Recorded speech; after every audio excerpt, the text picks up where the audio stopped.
close your eyes and think about the warmth of love that surrounds us every day. Love shapes our world in ways we rarely pause to notice, yet its gentle influence touches every corner of human life. When you fall in love, your body literally thinks you're in danger. That fluttery feeling in your stomach, that's your brain hitting the panic button and flooding your system with the same stress hormones it releases when you're being chased by a bear. Well, maybe not a bear, but you get the idea. The famous butterflies aren't actually butterflies at all. They're your blood supply, abandoning your digestive system faster than people leave a boring movie. Your body is redirecting all that blood to your muscles, getting you ready for fight or flight. Makes sense, right? Your ancient brain can't tell the difference between seeing a cute person at a coffee shop and spotting a saber-toothed tiger. But here's where it gets really wild. Your brain treats falling in love exactly like a drug addiction. The same reward pathways that light up when someone uses cocaine are firing off fireworks every time you see your crush. Dopamine is flooding your system like a broken dam, which explains why new couples act so, let's call it, enthusiastically irrational. This chemical chaos is why people in fresh relationships forget to eat. Food? Who needs food when you're high on love chemicals? Sleep becomes optional too, because your brain is too busy throwing its own little dopamine party. And the weirdest part? This biological mayhem can last up to 2 years before your body finally adjusts to having this person around. Your heart doesn't actually skip beats when you see your crush. That fluttering sensation? It's beating so incredibly fast that some beats feel like they're merging together into one big thump. When attraction hits, your body dumps adrenaline into your bloodstream, like you're about to run from a tiger. Your heart rate can jump by 20 to 30 beats per minute in seconds. That's why you feel like your chest might explode when they text you back. Ancient physicians had no idea what was really happening. They genuinely believed the heart controlled all emotions because they could literally feel it racing whenever people fell in love. Makes sense, right? If you didn't know about brain chemistry, you'd probably think your heart was calling the shots too. But here's the wild part. This heart response actually helped our ancestors survive. When they spotted a potential mate, their cardiovascular system would kick into overdrive, preparing them to either impress or escape if things went wrong. Your racing heart was basically your body's way of saying, this person matters for your genetic future. Even weirder, your heart rate can actually sync up with someone you love when you're sitting close together. Scientists discovered that couples unconsciously match their heartbeats during intimate conversations. The phrase heartbreak exists because emotional pain genuinely activates the same brain regions as physical injury. Your heart might not literally break, but your brain thinks it's been stabbed. Speaking of physical sensations that feel impossible to control, oxytocin doesn't mess around. This little hormone is basically your body's built-in happiness drug, and it's got some serious superpowers when it comes to making you feel amazing. When someone hugs you for just 20 seconds, your brain floods with oxytocin. Not 10 seconds, not 15. 20 is the magic number. That's enough time for this chemical to work its way through your system and actually change how you feel for hours afterward. But here's what blew my mind when I first learned this. Oxytocin isn't just making you feel warm and fuzzy. It's literally acting like morphine in your body. The pain-killing effects are so strong that researchers have found it can reduce physical pain by half. Half. Think about prairie voles for a second. These tiny rodents mate for life, which is pretty rare in the animal kingdom. They stick together through thick and thin, raising babies and building homes side by side until they die. The reason? They're absolutely loaded with oxytocin receptors. Their brains are basically wired to bond intensely. Most animals don't have this setup. They mate and move on. But prairie voles? They're nature's relationship goals because their oxytocin system is supercharged. The coolest part is that this cuddle chemical doesn't just make you feel good, it actually helps your body heal faster. Wounds close up 50% quicker when you're getting regular doses of physical affection. Your immune system gets stronger too. Even looking at photos of people you love triggers oxytocin release. Your brain can't always tell the difference between seeing someone in person and seeing their picture, which explains why scrolling through photos of your partner can actually make you feel better when you're stressed. But touch beats everything else. A simple hand on your shoulder, a quick squeeze, even sitting close enough that your arms brush together. All of these micro touches throughout the day keep your oxytocin levels topped up. The research shows that couples who are physically affectionate don't just feel closer emotionally. Their stress hormone levels drop dramatically. Cortisol, the hormone that makes you feel anxious and wound up, gets cut in half when oxytocin shows up to the party. This isn't just feel-good science either. The effects are measurable and immediate.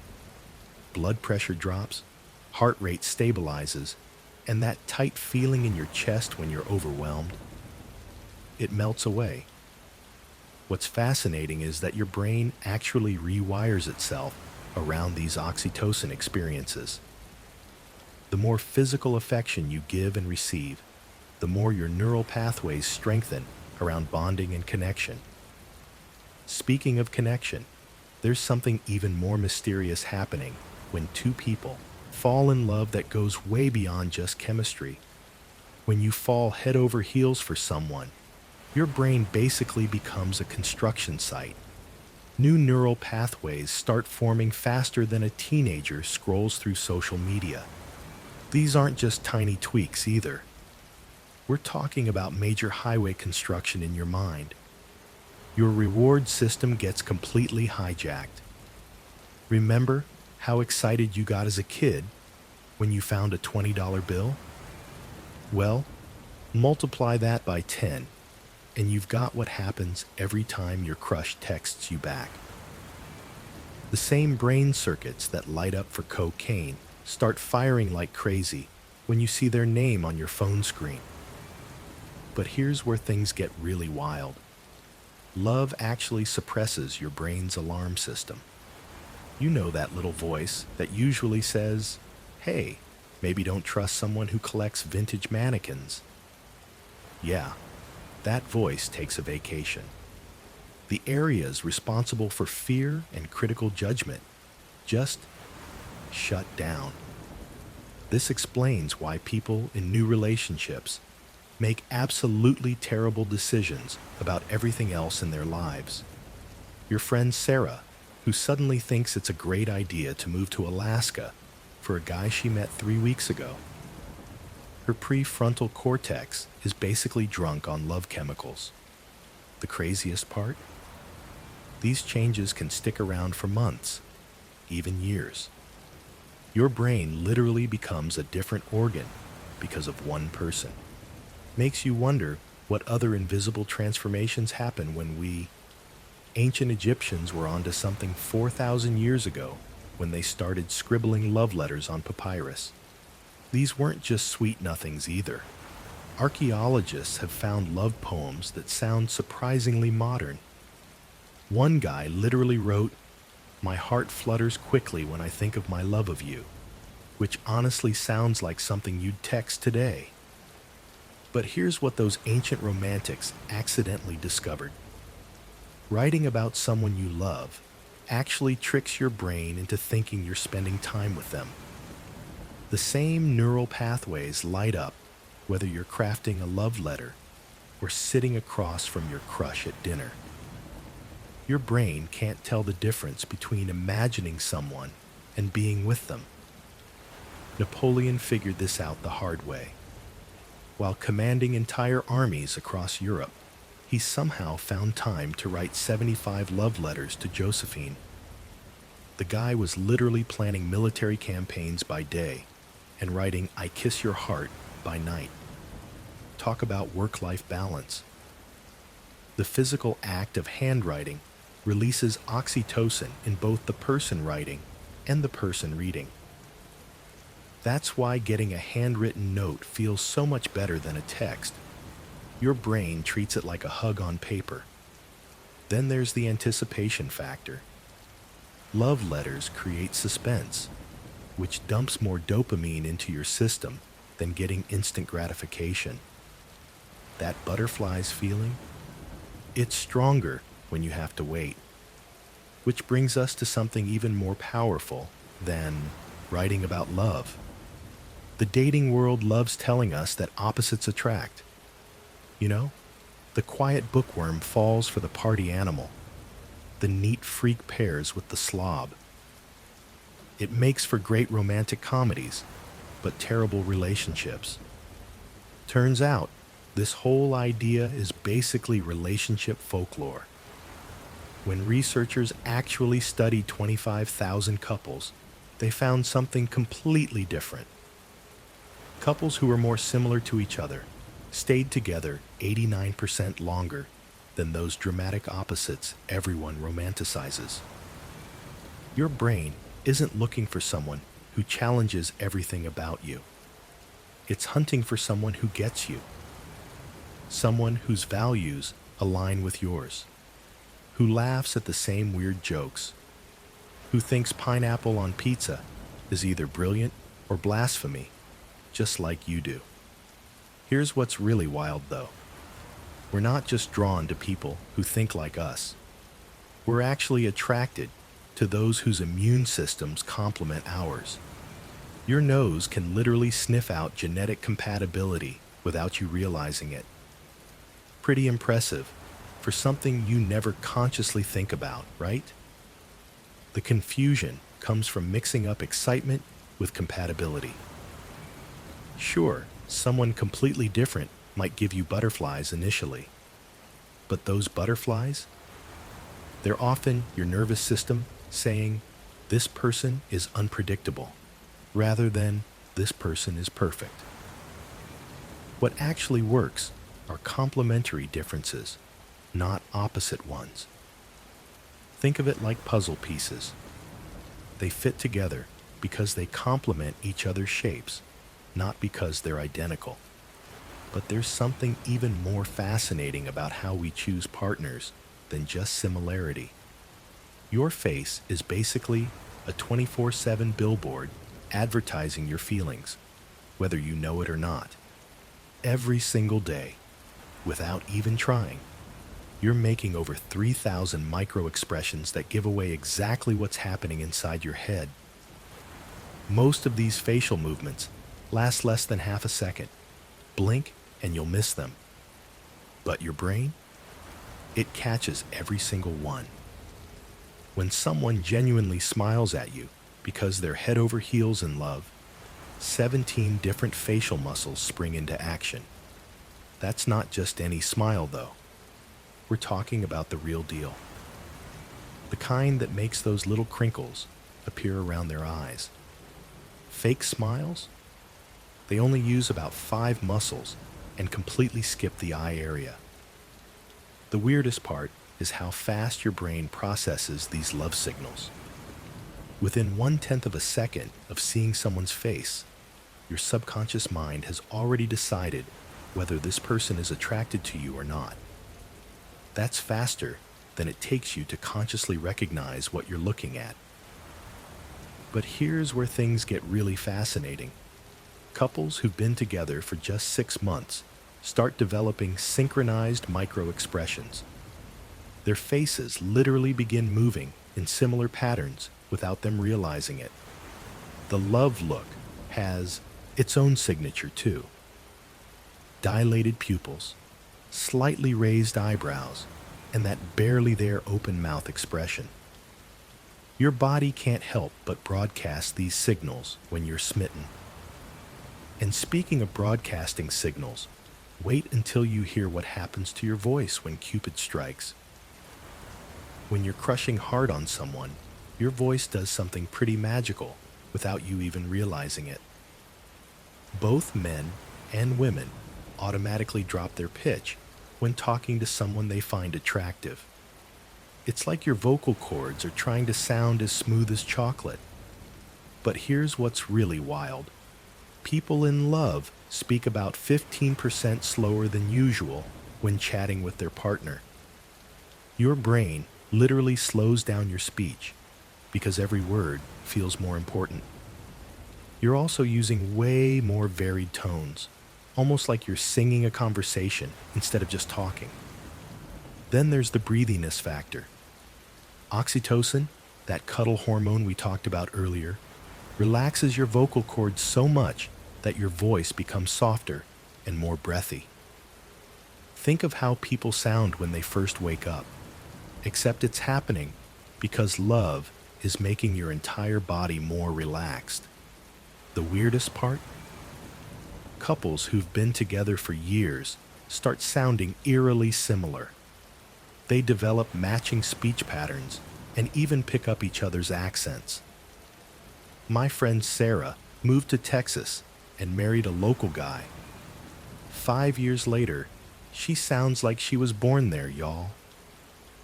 What's even more fascinating is that your tone of voice actually predicts relationship success better than the words coming out of your mouth. A harsh tone can kill romance faster than forgetting an anniversary. Speaking of voices, wait until you hear what happens when couples breathe together. You know that old saying about there being plenty of fish in the sea? Well, mathematically speaking, you don't actually need to meet all those fish. In fact, you only need to date about 37% of your potential partners before you should pick the best one you've encountered so far. This comes from something called optimal stopping theory. Basically, if you settle too early, you might miss someone amazing. But if you're too picky and keep searching forever, you'll end up alone watching Netflix with your cat. The sweet spot? Meet a reasonable number of people first, then choose the next person who's better than anyone you've dated before. Here's what gets really interesting though. Your chances of finding lasting love jump by 60% if you're willing to expand your search by just 10 miles. Most people limit themselves to their immediate area, but love doesn't care about your commute preferences. The average person will cycle through about 7 romantic relationships before finding their life partner. That's not failure, that's research. Each relationship teaches you what works and what definitely doesn't. But here's where modern technology changes everything. Online dating, algorithms can process 10,000 compatibility factors that your brain can't consciously track. Things like response time patterns, word choices, even emoji usage reveal personality traits you'd never notice. Couples who meet through mutual friends have a 70% higher success rate than random encounters. Why? Because friends naturally pre-screen for compatibility. Speaking of compatibility, there's something fascinating about how your nose might be your best matchmaker. Your nose knows way more about love than you think. While you're busy trying to impress someone with witty conversation, your nostrils are conducting their own romantic investigation behind the scenes. Humans can actually detect over 1 trillion different scents. That's not a typo. 1 trillion. Most of these happen completely below your conscious radar. Your brain is constantly processing a symphony of smells that influence whether you find someone attractive or want to run in the opposite direction. But here's where it gets wild. People are naturally drawn to partners whose immune systems complement their own, and they figure this out entirely through scent. Women can smell genetic compatibility with 95% accuracy. Think about that. Your nose is basically a biological matchmaking service that's more reliable than most dating apps. Ancient Romans were onto something with their love potions. They didn't work because of magic, but because they often contained appealing fragrances that actually did influence attraction. Those clever Romans understood that the way to someone's heart might genuinely go through their nose first. Then there's the stress-busting power of your partner's natural scent. Just catching a whiff can lower your stress hormones by 40% within minutes. Makes sense, right? Couples who find each other's natural smell appealing report much higher relationship satisfaction. Your brain stores these scent memories for decades, which explains why certain smells can instantly transport you back to romantic moments. Speaking of instant connections, there's something fascinating about how quickly we actually fall for someone. Your brain processes 11 million bits of information in that first second of meeting someone. 11 million. That's more data than your laptop handles when you're streaming Netflix while downloading updates and playing music at the same time. Most people think love at first sight is pure romance. Hearts floating, violins playing, the whole fairy tale package. Well, hate to break it to you, but it's actually your subconscious mind working overtime like a caffeinated detective. Your brain is scanning everything from facial symmetry to pheromones to micro expressions faster than you can say, "Nice to meet you." Here's what's really happening during that magical moment. Your brain recognizes compatibility markers that took millions of years of evolution to develop.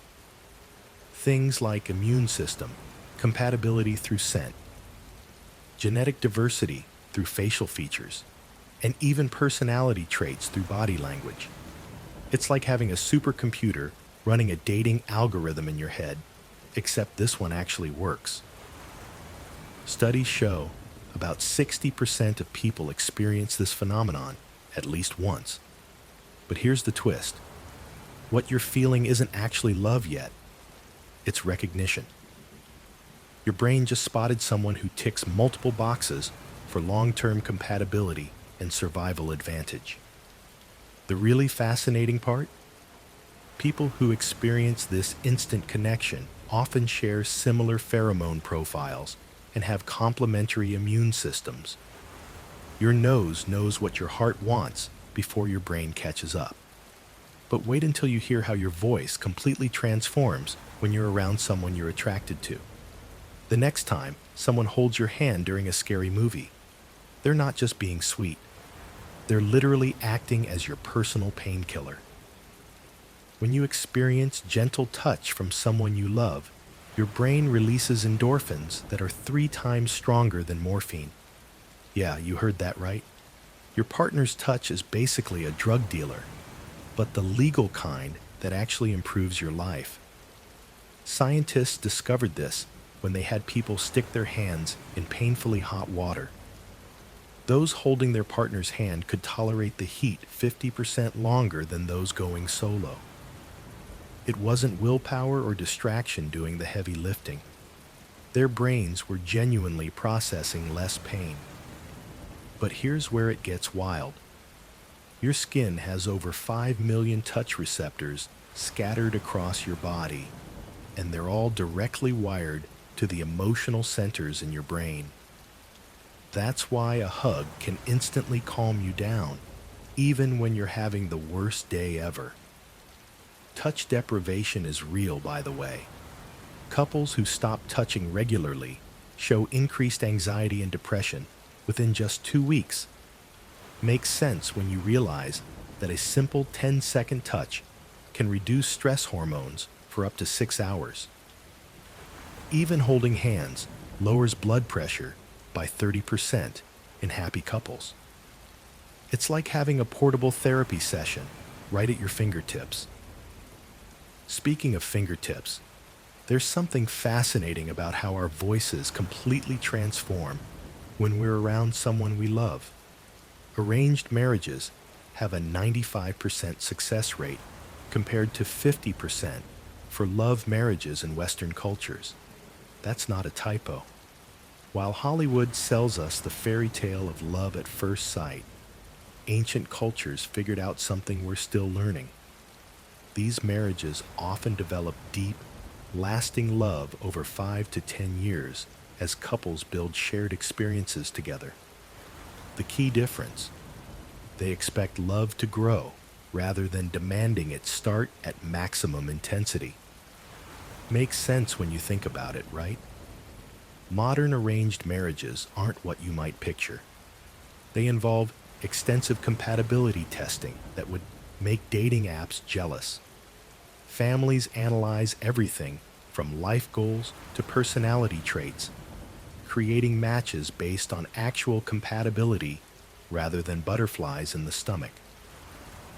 Ancient cultures understood that shared values, similar backgrounds, and complementary personalities matter more than initial passion for long-term happiness. They weren't against love. They just knew it could be cultivated through partnership, respect, and shared experiences. Well, here's the fascinating part. Studies show arranged couples report equal happiness levels to love match couples after 10 years together. The difference is the journey. Love match couples often start high and fade, while arranged couples build steadily upward. Both approaches can work, but there's wisdom in understanding that sustainable love grows through daily choices, shared challenges, and mutual respect. Which brings us to something equally powerful, but far more playful: the ancient ritual that creates unbreakable bonds through movement and rhythm. Dancing together literally creates a shared consciousness between two people. Your brain waves actually sync up when you move in rhythm with someone you love. It's like your minds temporarily merge into one coordinated unit. But here's what's wild.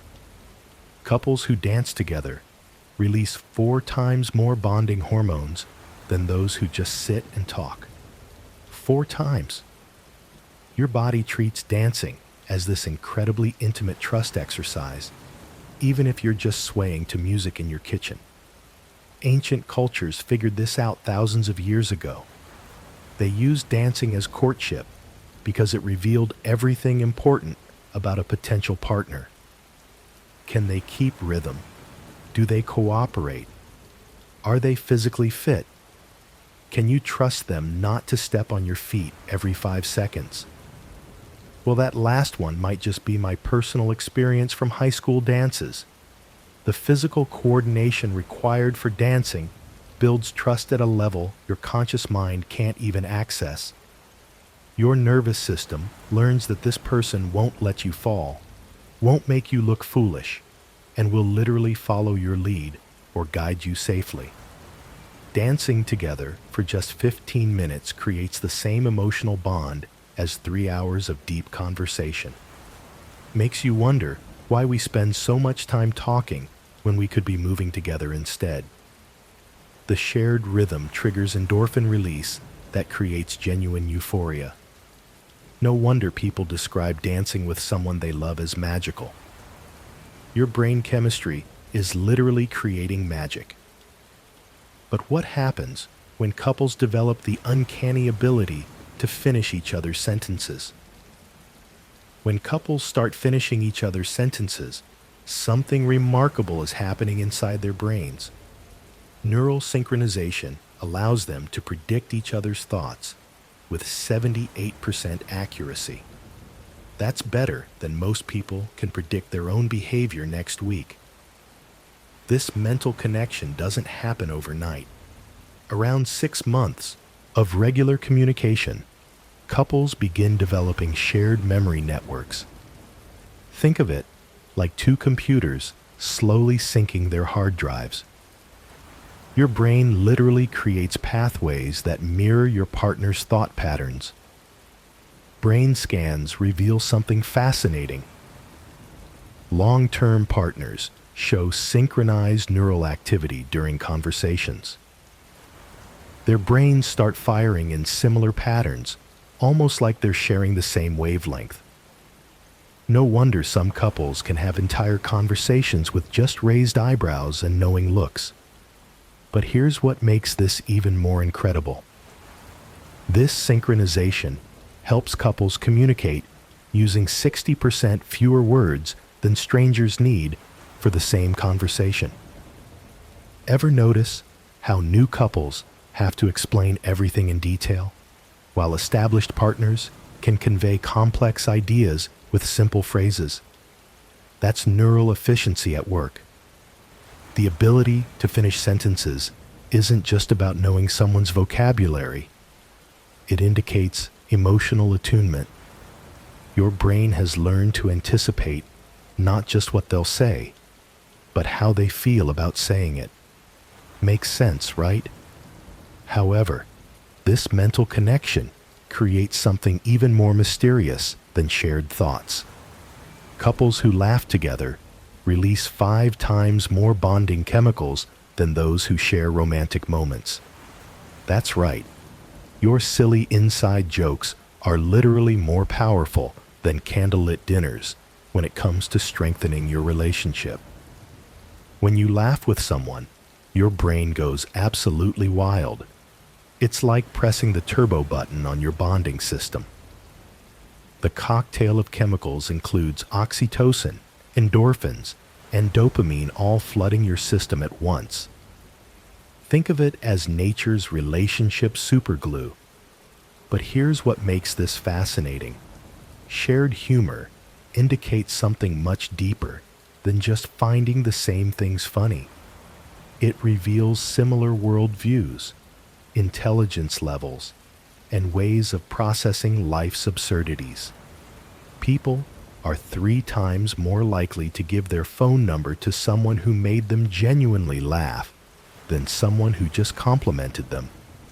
Laughter during conflict resolution? Pure relationship magic. Couples who can find appropriate humor during disagreements are 90% more likely to actually resolve their issues successfully. It's like having a secret weapon against relationship doom. The average couple laughs together 18 times per day during their happiest periods. Not forced chuckles or polite giggles. Real, belly-deep laughter that makes your cheeks hurt. These moments create shared joy that acts like emotional deposits in your relationship bank account. While laughter bonds lovers, there's something equally powerful happening when couples start resembling each other physically over time. Couples don't just look similar. They actually become more physically alike over decades together. It sounds weird, but there's real science behind why longtime partners start resembling each other. Your face is basically a map of your expressions. When you're constantly around someone, you unconsciously mirror their facial movements. Raise your eyebrows when surprised. Your partner starts doing it too. Scrunch your nose when laughing. They pick that up. After 25 years of copying each other's expressions, you develop the same wrinkle patterns and muscle definition. But it goes deeper than just faces. Couples who eat the same foods for years literally reshape their bodies in similar ways. Same portion sizes, same cooking methods, same midnight snacks. Your body composition starts matching because you're essentially following the same diet plan without realizing it. Then there's the posture thing. Watch old couples walking. They move almost identically. Same stride length, same shoulder positioning, same head tilt. You unconsciously adopt your partner's way of moving through the world. The weirdest part? Researchers can match couples in photographs with 85% accuracy just by looking at them. No wedding rings or matching outfits needed. Complete strangers can spot the similarities that develop from decades of shared life. This physical mirroring isn't just surface level, though. There's something much more fascinating happening beneath the skin that connects couples in ways most people never realize. When you're lying close to someone you love, something magical happens that most people never notice. Your breathing starts to match theirs without any conscious effort. Within 15 minutes of snuggling up together, couples naturally fall into the same rhythm, inhaling and exhaling in perfect sync like a two-person orchestra. This isn't just cute coincidence. Your nervous systems are literally talking to each other through breath patterns. When your breathing aligns, both of your stress hormone levels drop by 35%. It's like having a built-in anxiety medication that requires zero prescription. The parasympathetic nervous system, that's your body's chill-out mode, gets activated when this breathing harmony kicks in. Ancient meditation masters figured this out thousands of years ago. They knew that matching someone's breath creates an instant emotional bond. But here's what gets really wild. Couples who sleep together every night develop permanently synchronized breathing cycles. Even when one partner is dreaming and the other is in deep sleep, their bodies maintain this rhythm. It's so powerful that it can actually help regulate each other's blood pressure and heart rate.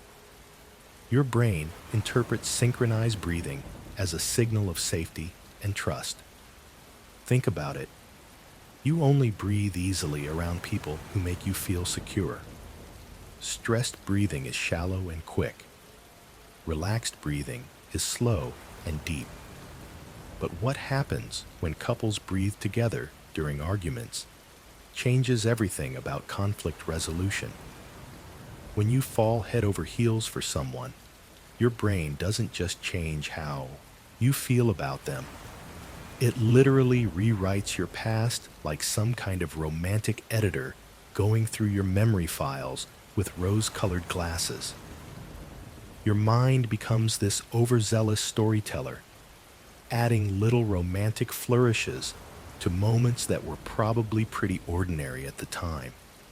That awkward first conversation where you both stumbled over words, your brain now remembers it as charming and full of electric chemistry.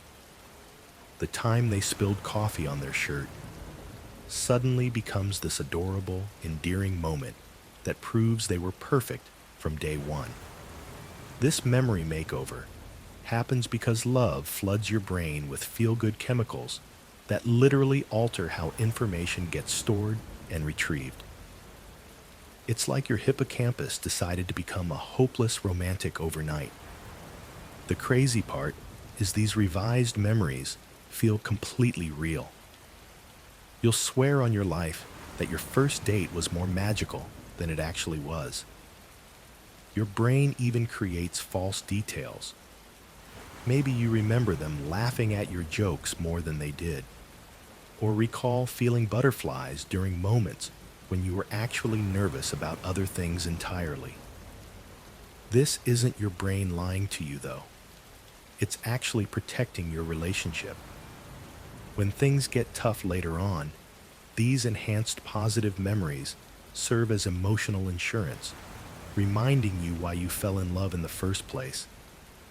But here's something even stranger about how love messes with your mind. Jealousy gets a bad reputation, but here's something that might surprise you. It actually serves an important evolutionary purpose that helped our species survive. That uncomfortable feeling in your stomach when someone flirts with your partner, It's your brain's ancient alarm system kicking into gear. Our ancestors faced a real problem. Human babies are incredibly vulnerable and need care from both parents for years. Unlike other animals that can walk within hours of being born, human children require massive investment. So losing a partner meant losing everything: protection, resources, and the survival of your children. This is where jealousy became useful. Those early humans who felt protective of their relationships were more likely to keep their partners around. They'd pay attention to threats and take action to maintain their bonds. The ones who didn't care? Well, their genes didn't make it very far. But here's the fascinating part.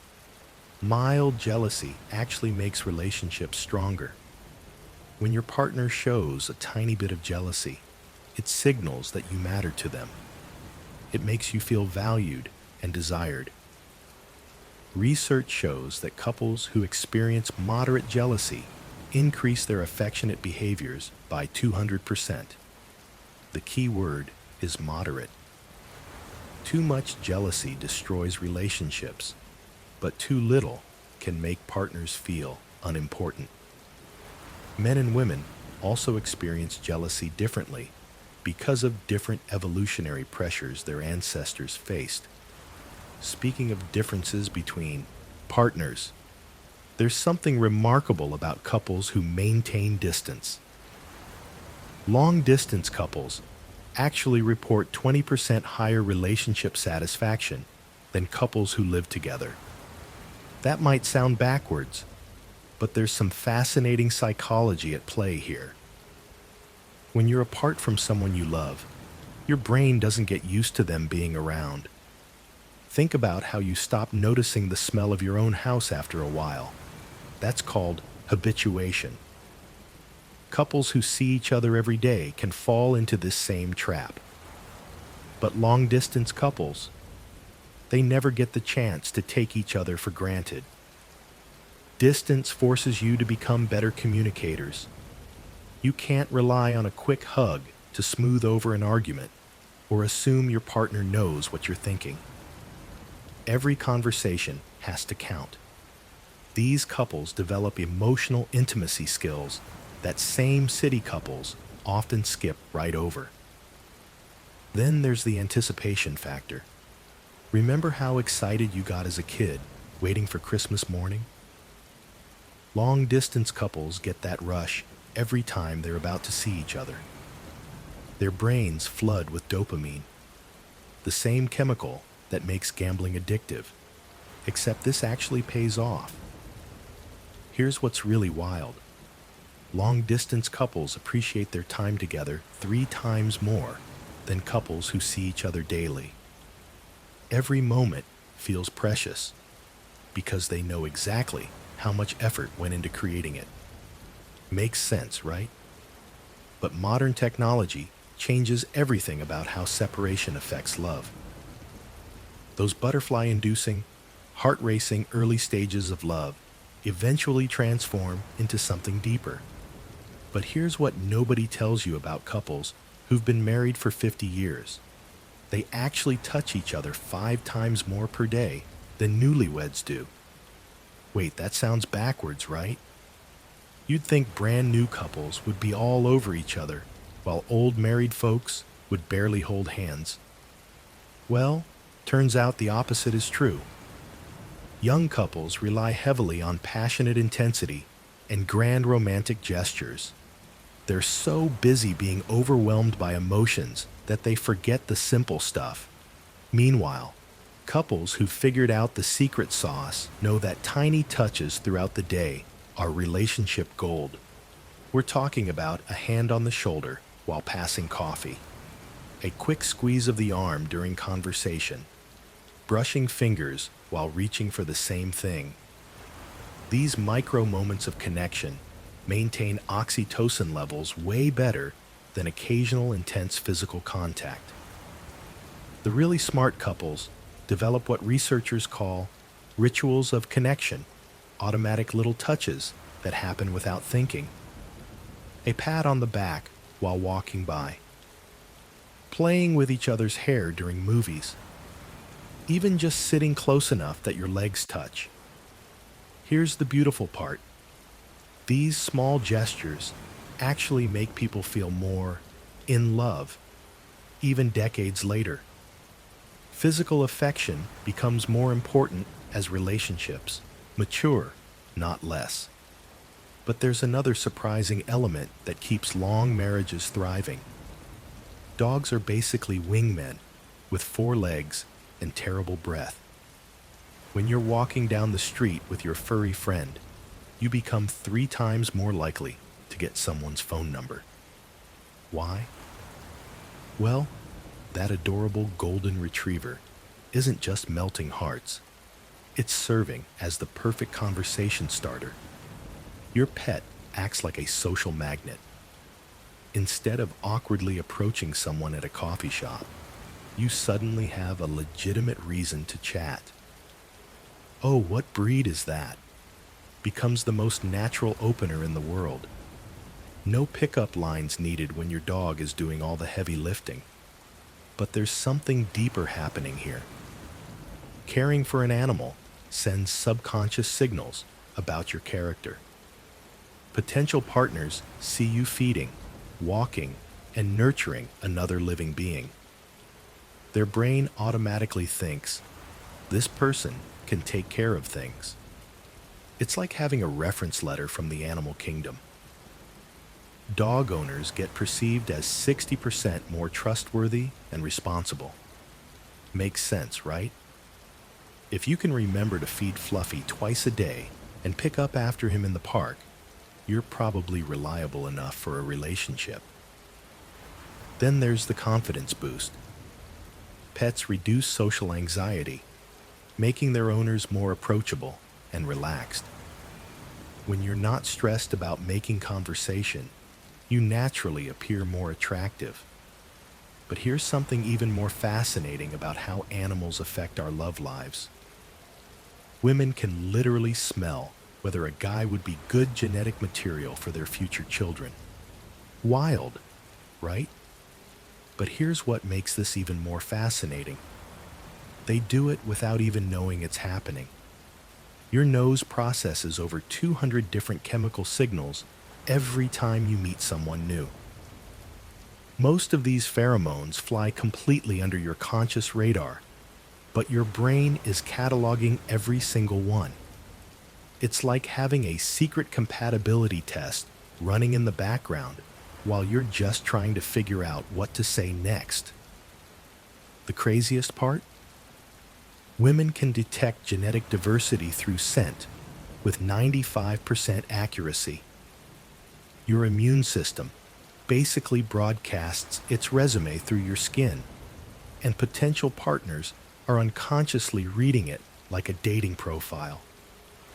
Nature designed this system so we'd be attracted to people whose genetics complement our own. But modern life throws some serious curveballs into this ancient system. Birth control pills can completely scramble your pheromone radar. Some women report losing attraction to their long-term partners after going off the pill because their real pheromone preferences finally kicked back in. Stress pheromones work like romantic kryptonite too. That nervous sweat before a big date, it's literally making you less attractive. Meanwhile, happiness pheromones work like invisible perfume, drawing people closer without them understanding why. Your body, chemistry, is having conversations your conscious mind never even hears. Speaking of invisible forces in relationships, wait until you discover what happens when couples start cooking together. The kitchen might just be Cupid's secret laboratory. When couples cook together, their brains light up like they're working on survival tasks that kept our ancestors alive. It's not just about making dinner. It's about proving you can keep each other fed and happy. Here's what happens when you hand someone a wooden spoon and ask them to stir the sauce.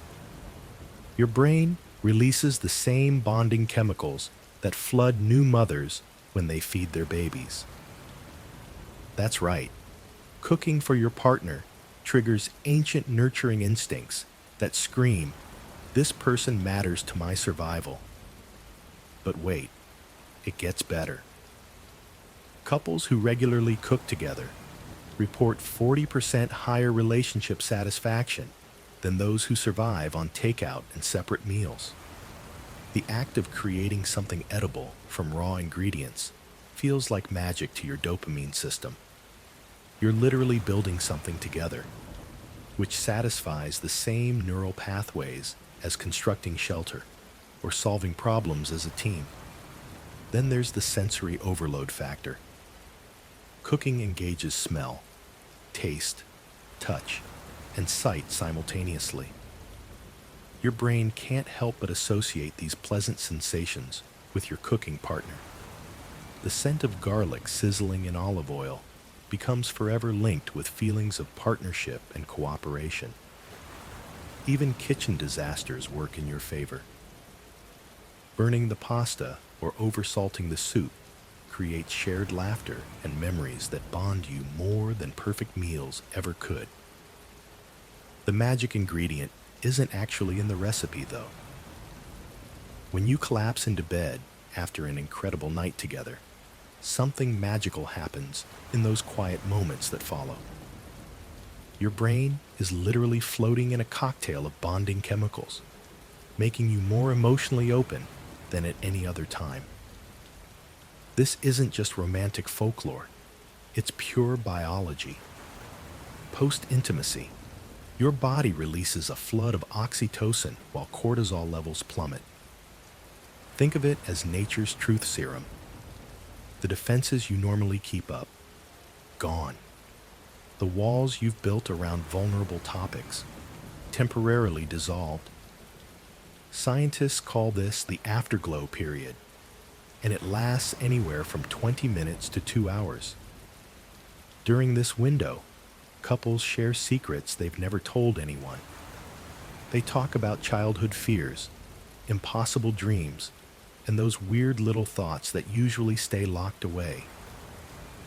But here's what makes pillow talk so powerful. You're not just talking, you're literally rewiring each other's brains. These conversations happen when your neural pathways are most receptive to forming deep emotional connections. It's like emotional superglue setting while you whisper in the dark. Couples who skip this phase miss out on one of nature's most effective bonding opportunities. Those who embrace it often report feeling closer after these conversations than during the physical intimacy itself. The vulnerability creates an intimacy feedback loop that strengthens with each whispered confession. But pillow talk isn't the only way our voices create unbreakable bonds with the people we love. Ever notice how certain songs can instantly transport you back to a specific moment with someone you love? There's actual brain magic happening here. When couples listen to music together, their brain waves literally sync up. It's like having two radios suddenly tuning to the same frequency. This synchronization creates what researchers call a shared neural experience. Basically, for those few minutes, you're experiencing the same mental state. But here's where it gets wild. Music activates the exact same reward pathways in your brain as falling in love does. So when you're listening to your song with your partner, you're getting a double dose of feel-good chemicals. No wonder couples have their song. The memory connection is even more fascinating. When you hear a melody during an emotional moment, your brain creates what's basically a musical bookmark. Years later, that same song can trigger not just the memory, but the actual feelings from that moment. It's like having a time machine in 3 minutes and 30 seconds. Dancing takes this to another level entirely. Moving to music together releases 4 times more bonding hormones than just talking does. Your bodies find the same rhythm, your hearts sync up, and suddenly, you're not just two people, you're one unit moving through space. And speaking of moving through space together, wait until you hear what happens when couples simply exist in comfortable silence. You know that awkward moment when you're with someone new, and you feel like you need to fill every second with chatter? Well, here's something that'll blow your mind. The most connected couples on Earth can sit together in complete silence and feel more bonded than chatty newlyweds. Scientists have discovered that comfortable silence between partners literally rewires your nervous system. When you're quiet together without that panicky, someone should say something feeling, your parasympathetic nervous system kicks into high gear. That's your body's rest and digest mode, the opposite of fight or flight. But here's where it gets fascinating. Both people's brains actually start synchronizing during these peaceful moments. It's like your minds are having a conversation without words. Your stress hormone cortisol drops by 40%, while your heart rates begin matching each other's rhythm. Think about it. You probably can't sit in comfortable silence with your annoying coworker or that chatty neighbor. That ability to just be together, no entertainment required, is actually a sign of serious emotional security. Your brain has basically decided this person is safe enough that you don't need to perform or protect yourself. Most relationships never reach this level. People mistake silence for boredom or think something's wrong. Actually, it means everything's right. The couples who master this quiet connection discover something even more powerful about physical touch. Holding hands with someone you love isn't just sweet. It's literally nature's anxiety medicine. Within minutes of interlocking fingers, your body reduces cortisol production by 50%. That's faster than most prescription medications work. The magic happens through pressure receptors in your palms. These tiny sensors send calming signals straight to your brain, triggering a cascade of feel-good chemicals. Your heart rate synchronizes with your partner's. Your breathing patterns match up. It's like your nervous systems decide to dance together. But here's what gets really wild. This works even when one person is completely unconscious. Couples who hold hands while one partner sleeps still experience the calming effects. The sleeping brain somehow recognizes that loving touch and responds accordingly. Research shows couples who hold hands regularly have 40% lower rates of anxiety and depression. Makes sense, right? You're basically carrying around a portable stress relief system attached to someone you adore. The beauty lies in its simplicity. No expensive therapy sessions or complicated techniques required. Just two hands connecting, sharing warmth and comfort. Ancient humans probably discovered this accidentally, but modern neuroscience confirms what lovers have always known. Sometimes the smallest gestures create the biggest impact. Well, speaking of ancient discoveries, gift-giving has been melting hearts for thousands of years, and there's fascinating brain chemistry behind why even the tiniest present can make someone's entire day. The ancient ritual of gift-giving in love might seem like a modern consumer trap, but your brain has been wired for this behavior for thousands of years. Well, here's something that'll blow your mind. When you give someone a gift, your reward center lights up just as much as theirs does, sometimes even more. Ancient Egyptians were writing love notes on papyrus 4,000 years ago, and guess what they were promising each other? Gifts of golden jewelry and precious oils. Nothing changes, right? But there's actually something deeper happening here that most people miss completely. The act of choosing a gift exercises the exact same brain functions as empathy. When you're wandering around trying to figure out what your partner would love, you're literally practicing perspective taking. Your brain is working overtime to understand their desires, preferences, and needs. It's like a workout for your emotional intelligence. Then there's the anticipation factor.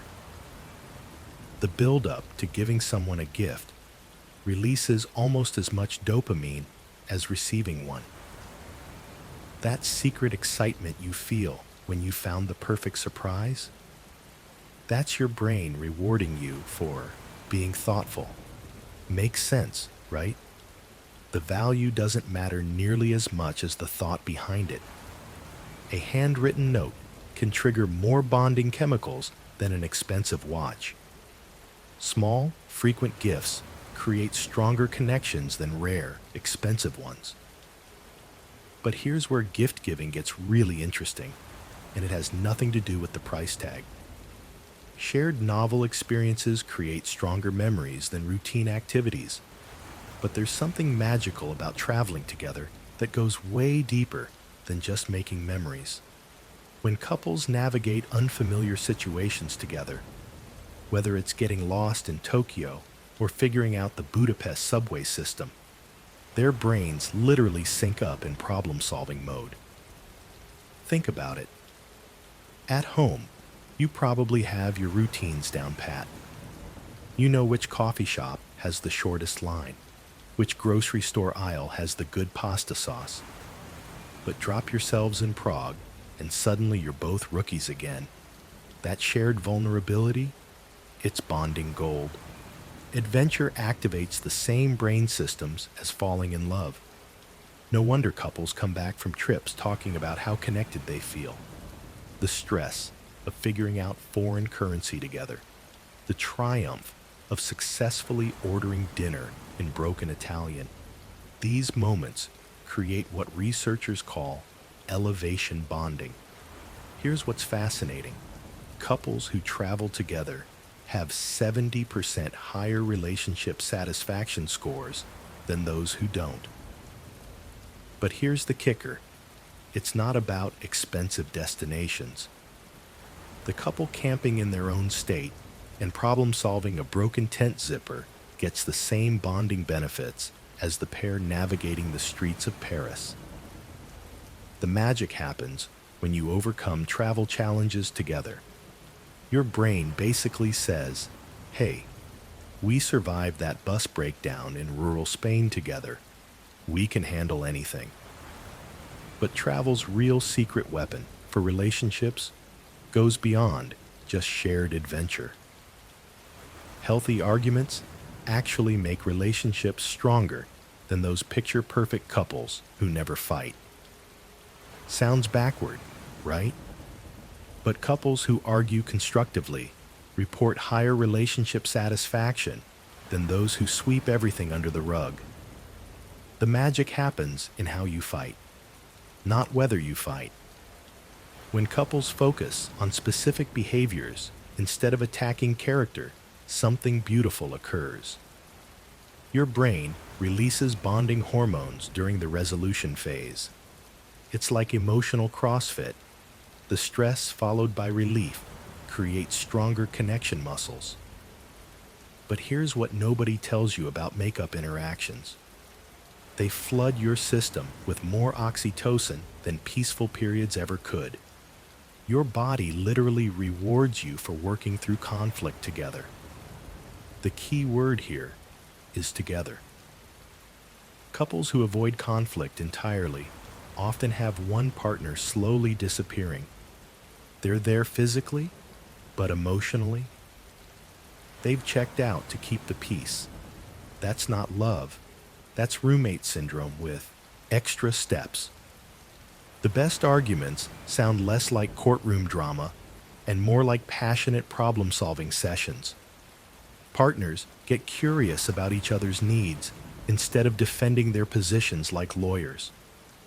They discover things about each other that years of pleasant conversation never revealed. Well, these conflict resolution skills don't just stay in your relationship. They seep into every area of life, making both partners more confident communicators everywhere they go. Speaking of communication, there's something even more fascinating about how your voice literally transforms when love takes hold. Your brain can pick out your partner's voice from a crowded room in just 1/10 of a second. That's faster than recognizing their face or even processing what they're actually saying. It's like your auditory system has a built-in radar that's constantly scanning for that one specific frequency that means home. When you hear someone you love speaking, your brain doesn't just process the words. It triggers a cascade of neurochemicals that literally calm your nervous system.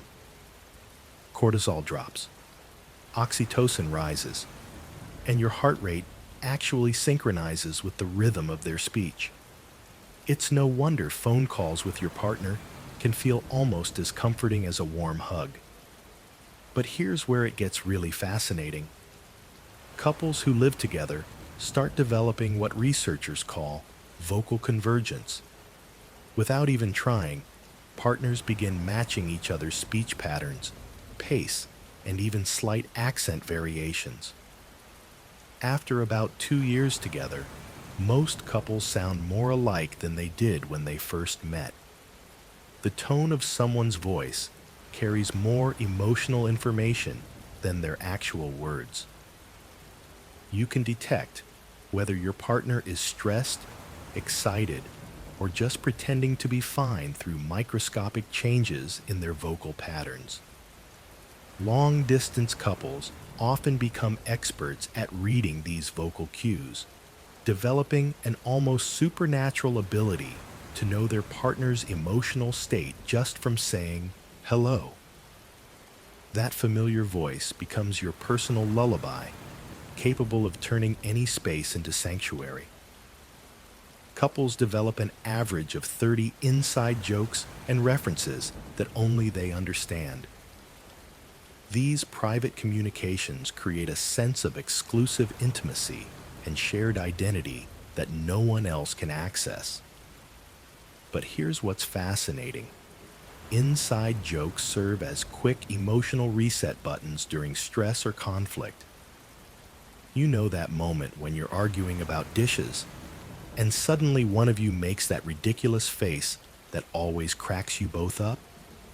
Your brain instantly switches from fight mode to connection mode. Couples with more private language report feeling more uniquely understood by their partners. Makes sense, right? When someone gets your weird humor and remembers that embarrassing thing that happened 3 years ago, it feels like they truly see you. These shared references create positive associations that can instantly improve mood. I remember a couple who turned Tuesday Elephant into their code for "I'm stressed but still love you," after witnessing a particularly grumpy elephant at the zoo on a Tuesday. Completely ridiculous, completely theirs. The brain loves these exclusive connections because they activate reward centers while reinforcing your couple identity. It's like having a secret club with membership limited to 2 people.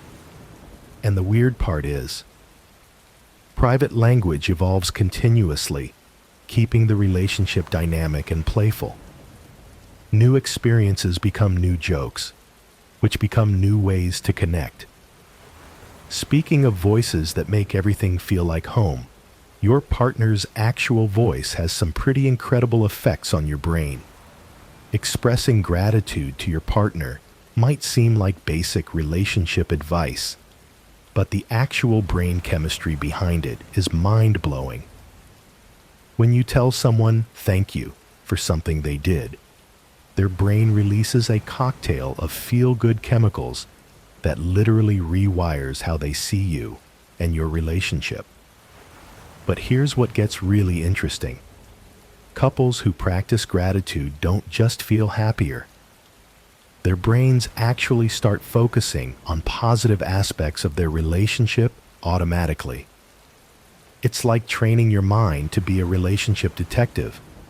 But instead of looking for problems, you're hunting for reasons to appreciate each other.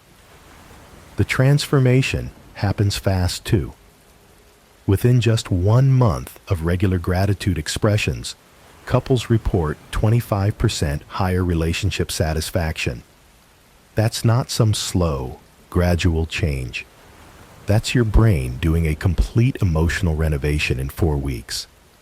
And the weird part? The person saying thank you gets just as big a chemical reward as the person hearing it.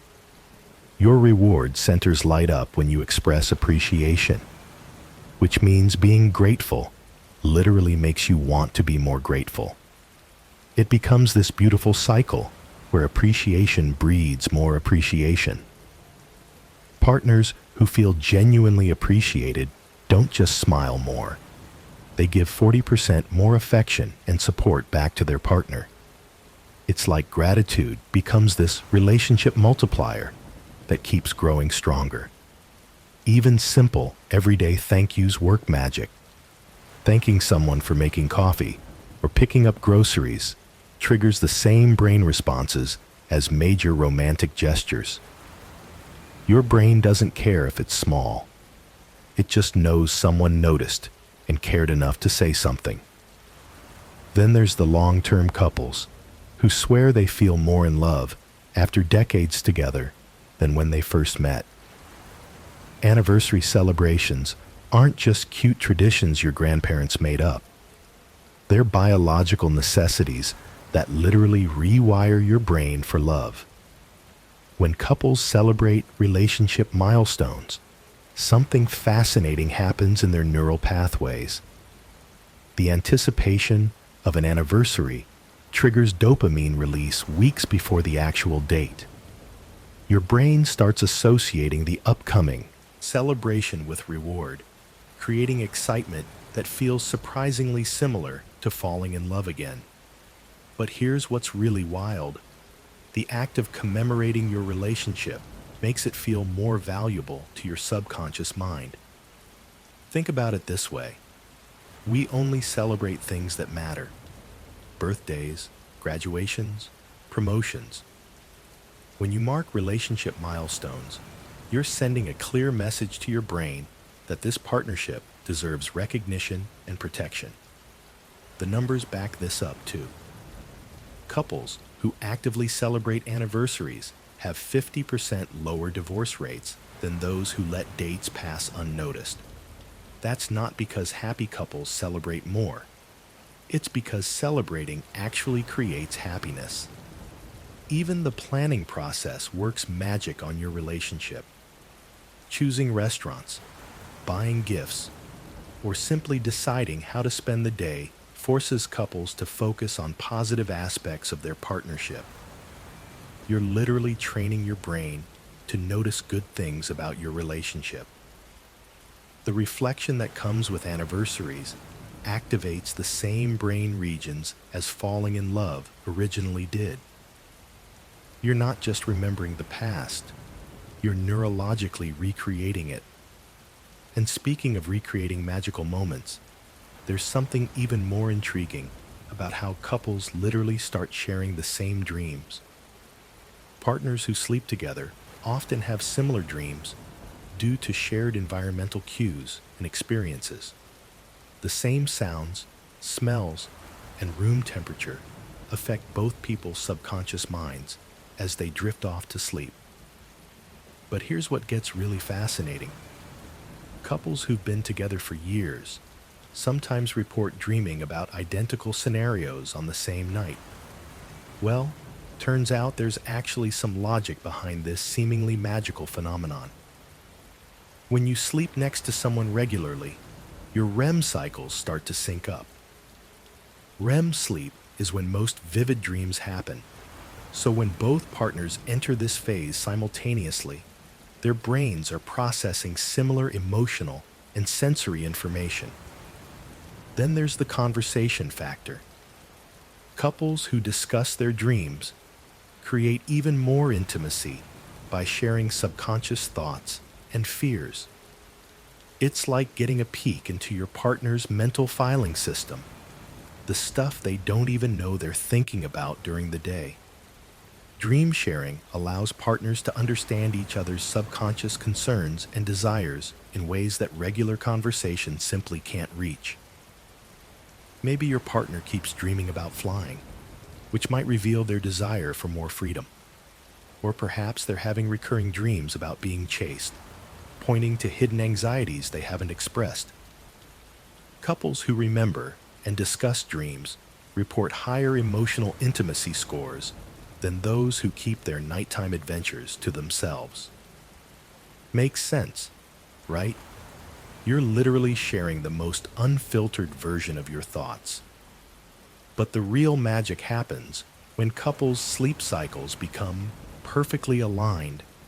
That's when shared dreams sometimes occur, creating experiences that feel almost telepathic.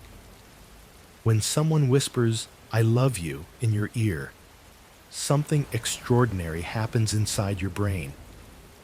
Those three simple words trigger the same neural pathways that morphine activates for pain relief. Your brain literally treats hearing "I love you" like receiving a dose of the world's most powerful painkiller. The cocktail of chemicals released is impressive. Oxytocin floods your system, followed by endorphins, dopamine, and serotonin. This chemical symphony doesn't just make you feel good, it actually makes you healthier. People who hear these words regularly show measurably stronger immune systems and lower blood pressure readings at their doctor visits. But timing matters more than you'd think. The phrase packs its biggest punch during ordinary moments rather than romantic dinners or special occasions. When your partner says it while you're doing dishes or stuck in traffic, your brain processes it as more genuine and meaningful. The words become even more powerful when whispered to someone who's sleeping. Their unconscious mind still registers the message and releases those healing chemicals throughout the night. It's like giving someone a vitamin shot while they dream. Couples who exchange "I love you" daily report 60% higher relationship satisfaction than those who save it for special moments. Your brain never gets tired of hearing it. Each time feels as chemically rewarding as the first. Speaking of chemical rewards, there's another fascinating way our bodies respond to deep emotional connection. Working towards something together changes everything about how couples bond. When two people share a goal, their brains literally start producing more of those feel-good chemicals that make relationships stronger. It's like your body rewards you for being a team. Think about couples training for a marathon together. They're not just running, they're building trust with every step.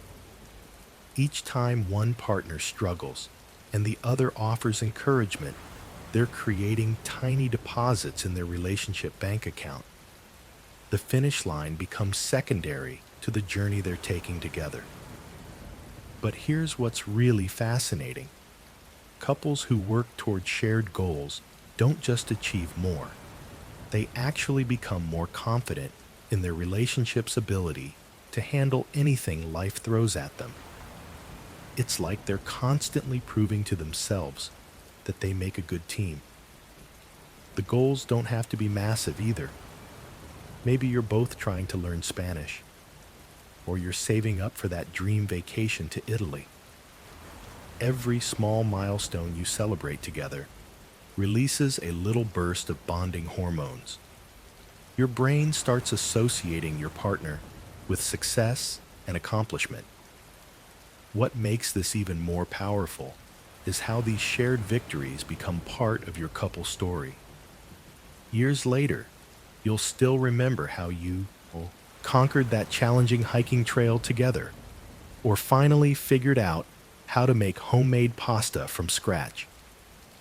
The teamwork you build while chasing dreams together creates something even more valuable than achievement. It builds unshakable partnership. And speaking of unshakable bonds, there's something ancient and powerful about the stories couples tell about their love.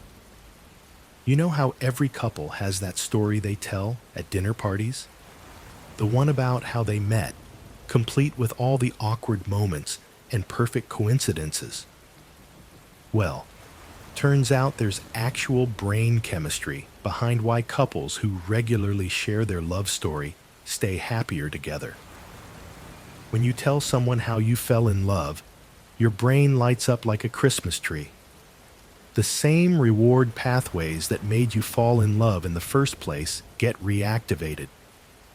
It's like your brain is saying, "Oh yeah, I remember why we chose this person." But here's what's really fascinating. Couples who emphasize the obstacles they overcame together in their story have stronger relationships than those who only focus on the easy parts. That time you got lost on your first date, the family drama you weathered together, your brain loves that stuff because it proves you're a team that can handle anything. The wild part is how these stories actually change over time. Your memory literally rewrites itself to make those early moments seem more romantic than they probably were. That awkward coffee date becomes love at first sight in your brain's revised edition. And when you share your story with others, you're not just entertaining dinner guests. You're reinforcing to yourself and your partner why your relationship is special and worth protecting. Speaking of protection, there's something even more powerful than stories that keeps couples connected through decades.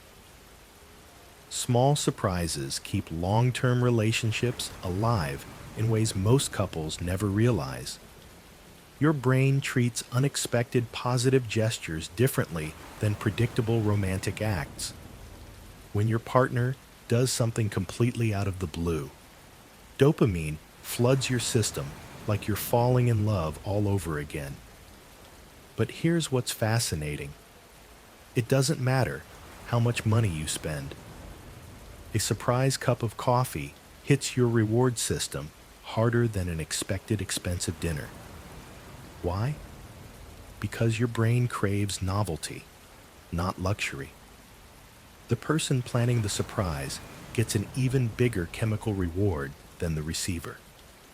Their brain lights up with anticipation days before they actually pull off their little scheme. It's like getting high from the planning process alone. Most couples think surprises have to be grand gestures. Wrong. The most effective surprises are tiny deviations from routine. Leaving a funny note in someone's lunch bag, taking an unexpected route home, bringing their favorite snack without being asked. The secret ingredient isn't the surprise itself. It's the unexpectedness. Your partner's brain has mapped out your usual patterns.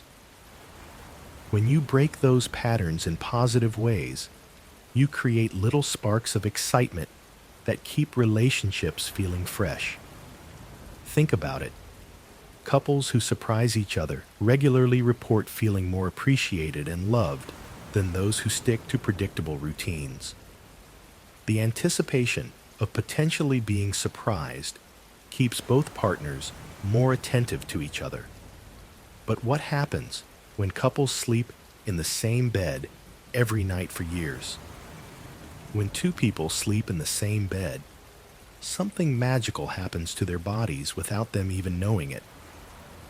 Their sleep cycles start matching up like perfectly timed dancers. Your brain waves literally sync with your partner's during the night. Within just a few weeks of sleeping together, couples develop nearly identical REM patterns. Well, that's pretty wild when you think about it. Two separate brains deciding to dream at the exact same moments. But here's what gets really interesting.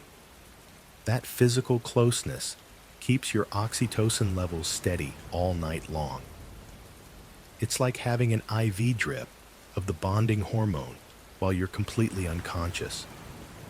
Your body temperature regulates better too, because you're sharing warmth with someone whose system complements yours.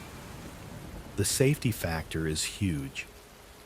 When you sleep next to someone you trust completely, your nervous system can finally let its guard down. Deep sleep phases last longer. Your stress hormones drop to their lowest levels of the day. Makes sense, right? For thousands of years, sleeping alone meant vulnerability to predators or enemies. Your brain still carries that ancient programming. Even couples who toss and turn more when sharing a bed usually choose connection over perfect sleep quality. They instinctively know something important is happening during those shared hours of vulnerability. Then, there's the fascinating world of synchronized breathing patterns that develop between sleeping partners.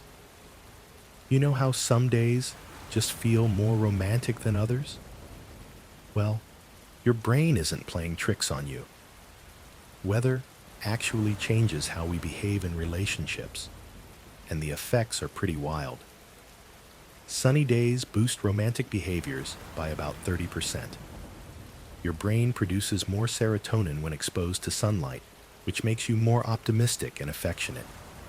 That's why couples are more likely to hold hands, compliment each other, and even have those deep conversations on bright days. The sun literally makes us better partners. But here's where it gets weird. Rainy weather works differently. Instead of making us grumpy, it actually draws couples closer together indoors. Something about being cozy while it's stormy outside triggers our bonding instincts. Couples report having more intimate conversations during rainy afternoons than on perfect beach days. Spring hits different too. Those longer daylight hours don't just make flowers bloom, they make romance bloom. Your body produces less melatonin and more mood-boosting chemicals. That's why dating apps see their biggest spikes in activity every March and April. Mother Nature literally programs us to fall in love when the weather warms up. Even barometric pressure changes affect relationships. When storms approach, couples are more likely to argue. Your nervous system gets jumpy before weather changes, making everyone a bit more irritable. Cold weather creates its own magic, though. People naturally seek more physical warmth and comfort from their partners. Those winter cuddle sessions aren't just cozy. They're biochemically designed to strengthen your bond. Speaking of physical closeness, there's something fascinating about what happens when couples simply look into each other's eyes. Looking into someone's eyes for just 4 minutes triggers a 300% increase in oxytocin production. That's more bonding hormone than you get from a 20-minute hug or an hour of conversation. But here's what's really wild. Sustained eye contact activates the exact same brain regions as physical touch. Your nervous system literally can't tell the difference between someone looking deeply into your eyes and someone gently stroking your arm. I remember the first time I really understood this. My partner and I were having this massive argument about something completely stupid, probably whose turn it was to take out the trash. We were both getting heated, voices raised, when she suddenly stopped mid-sentence and just looked at me. Really looked. Within seconds, I felt this weird calm wash over me. The anger just evaporated. Turns out we'd accidentally triggered our brain's synchronization system. When couples maintain eye contact during conversation, their brain waves literally sync up. This creates what researchers call emotional attunement. You start feeling what the other person feels. It's like your nervous systems decide to become best friends. The crazy part? This works even when you're fighting. Couples who make eye contact during arguments are 90% more likely to resolve their disagreements successfully. Your brain's mirror neurons kick in, making it nearly impossible to stay angry with someone whose eyes you're looking into. Then there's the memory factor. Conversations with sustained eye contact get stored in your brain completely differently. Your chances of falling in love skyrocket during major life changes. Moving to a new city, starting college, beginning a fresh career. These transitions crack open your emotional walls like nothing else can. There's something almost magical about timing in love. When you're already adapting to change, your brain becomes more flexible and open to new connections. It's like your psychological defenses are down for maintenance, making room for someone special to slip right in. But here's what gets really interesting. Even the time of day matters. Late afternoon, around 4 or 5 o'clock, is when people feel most emotionally available.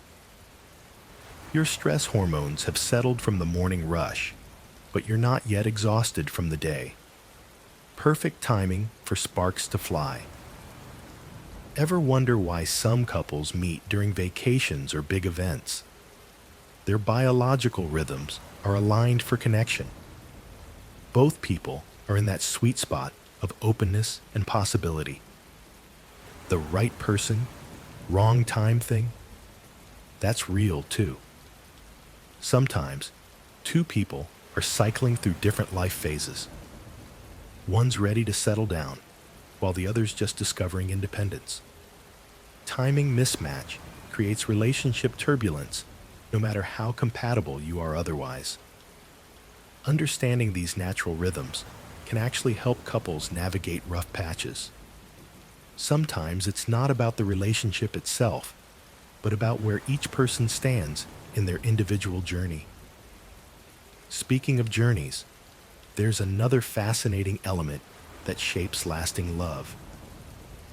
Ever wondered why that thoughtful birthday gift your partner chose says more about your relationship than any expensive dinner? Turns out, the presents people pick reveal their deepest hopes and fears about where things are headed. When someone gives you practical gifts like kitchen gadgets or organizational tools, their brain is literally screaming, "I want to build a life with you." These aren't boring choices. They're subconscious declarations of commitment. Your partner is essentially saying they picture you using that coffee maker every morning for the next 20 years. But here's where it gets fascinating. Romantic gifts like jewelry or flowers indicate passion and excitement, but they also reveal something else entirely. The giver is trying to maintain the spark and prevent the relationship from becoming too comfortable. It's like their brain is working overtime to keep the butterflies alive. Handmade gifts trigger completely different responses than store-bought ones. When someone spends 3 hours making you something, even if it's wonky, your brain releases more bonding chemicals than if they'd bought you a designer handbag. Time investment equals emotional investment in your neural pathways. The really wild part? Gift-giving patterns predict relationship satisfaction better than those grand romantic gestures everyone talks about. Couples who exchange meaningful presents regularly, even tiny ones, maintain higher appreciation levels for each other. Speaking of appreciation, there's something equally powerful about the daily rituals that keep love alive.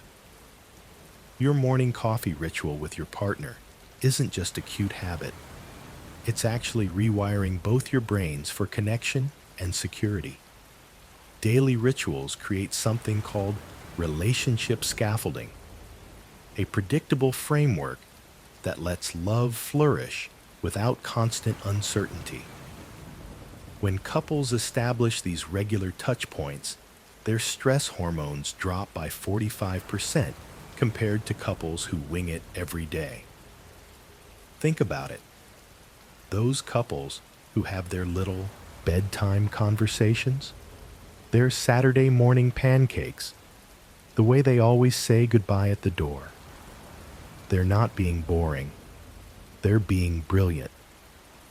These rituals work because your brain craves predictability in relationships. It frees up mental energy to focus on deeper connection instead of constantly wondering what happens next. Your nervous system literally relaxes when it knows what to expect from your partner. But here's what's fascinating. The content matters less than the consistency. Whether it's watching the same terrible reality show together or taking evening walks, the magic happens in the repetition. Your brain starts associating these moments with safety and love. Even better, new rituals can mark relationship milestones. Moving in together, create a Sunday brunch tradition, had a baby. Maybe it's reading together after the kids are asleep.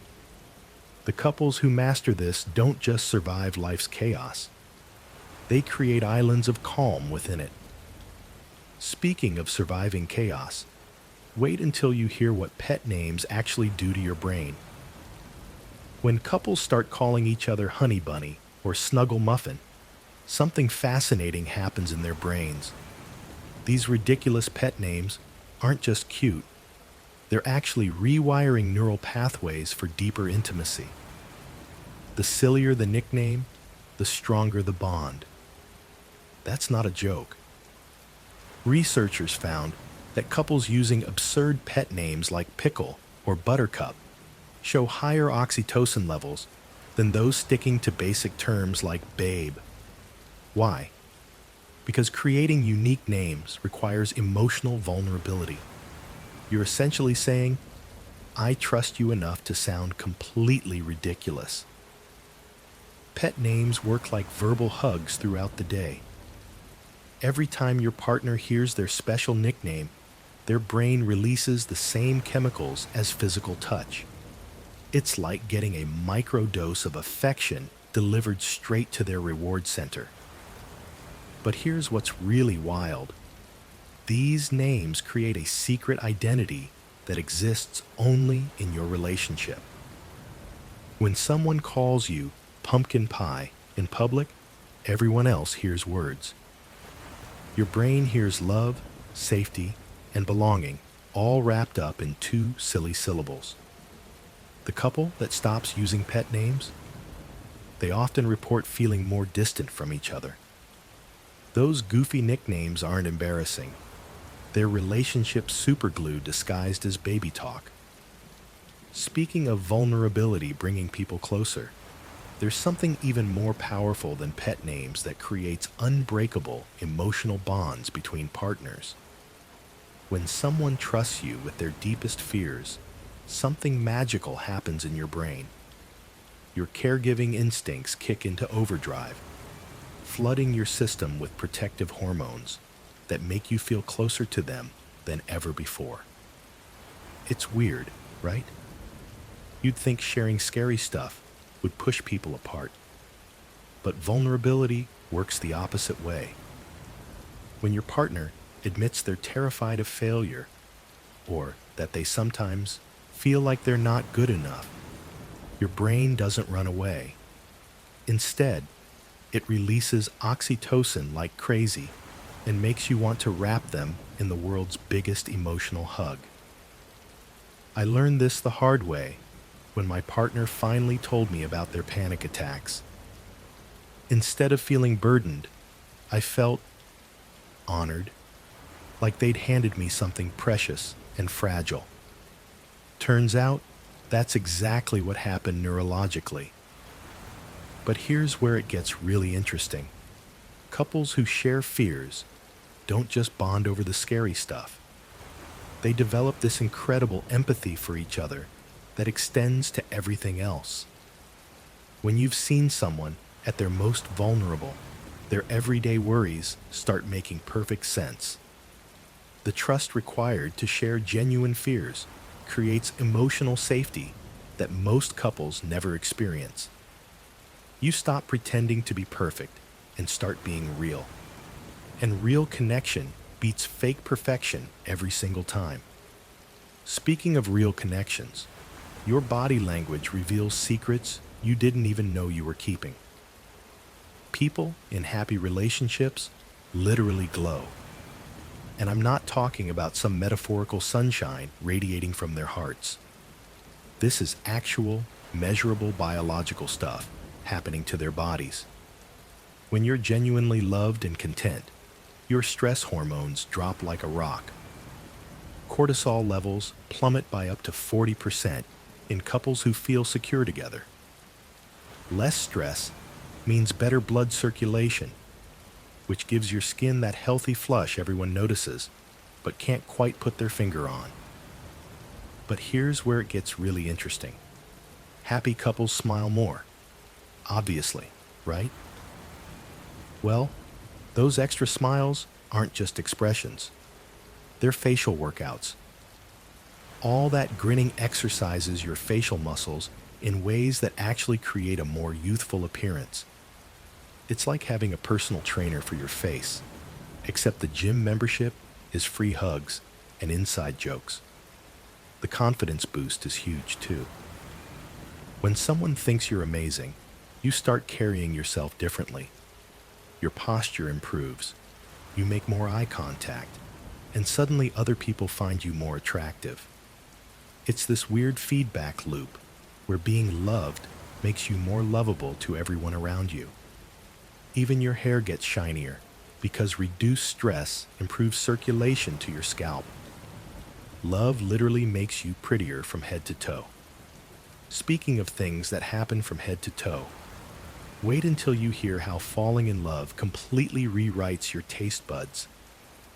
When you fall head over heels for someone, something fascinating happens to your taste buds. And no, I'm not talking about suddenly craving their favorite pizza topping, though that happens too. Your brain literally rewires itself to prefer the same flavors your partner enjoys.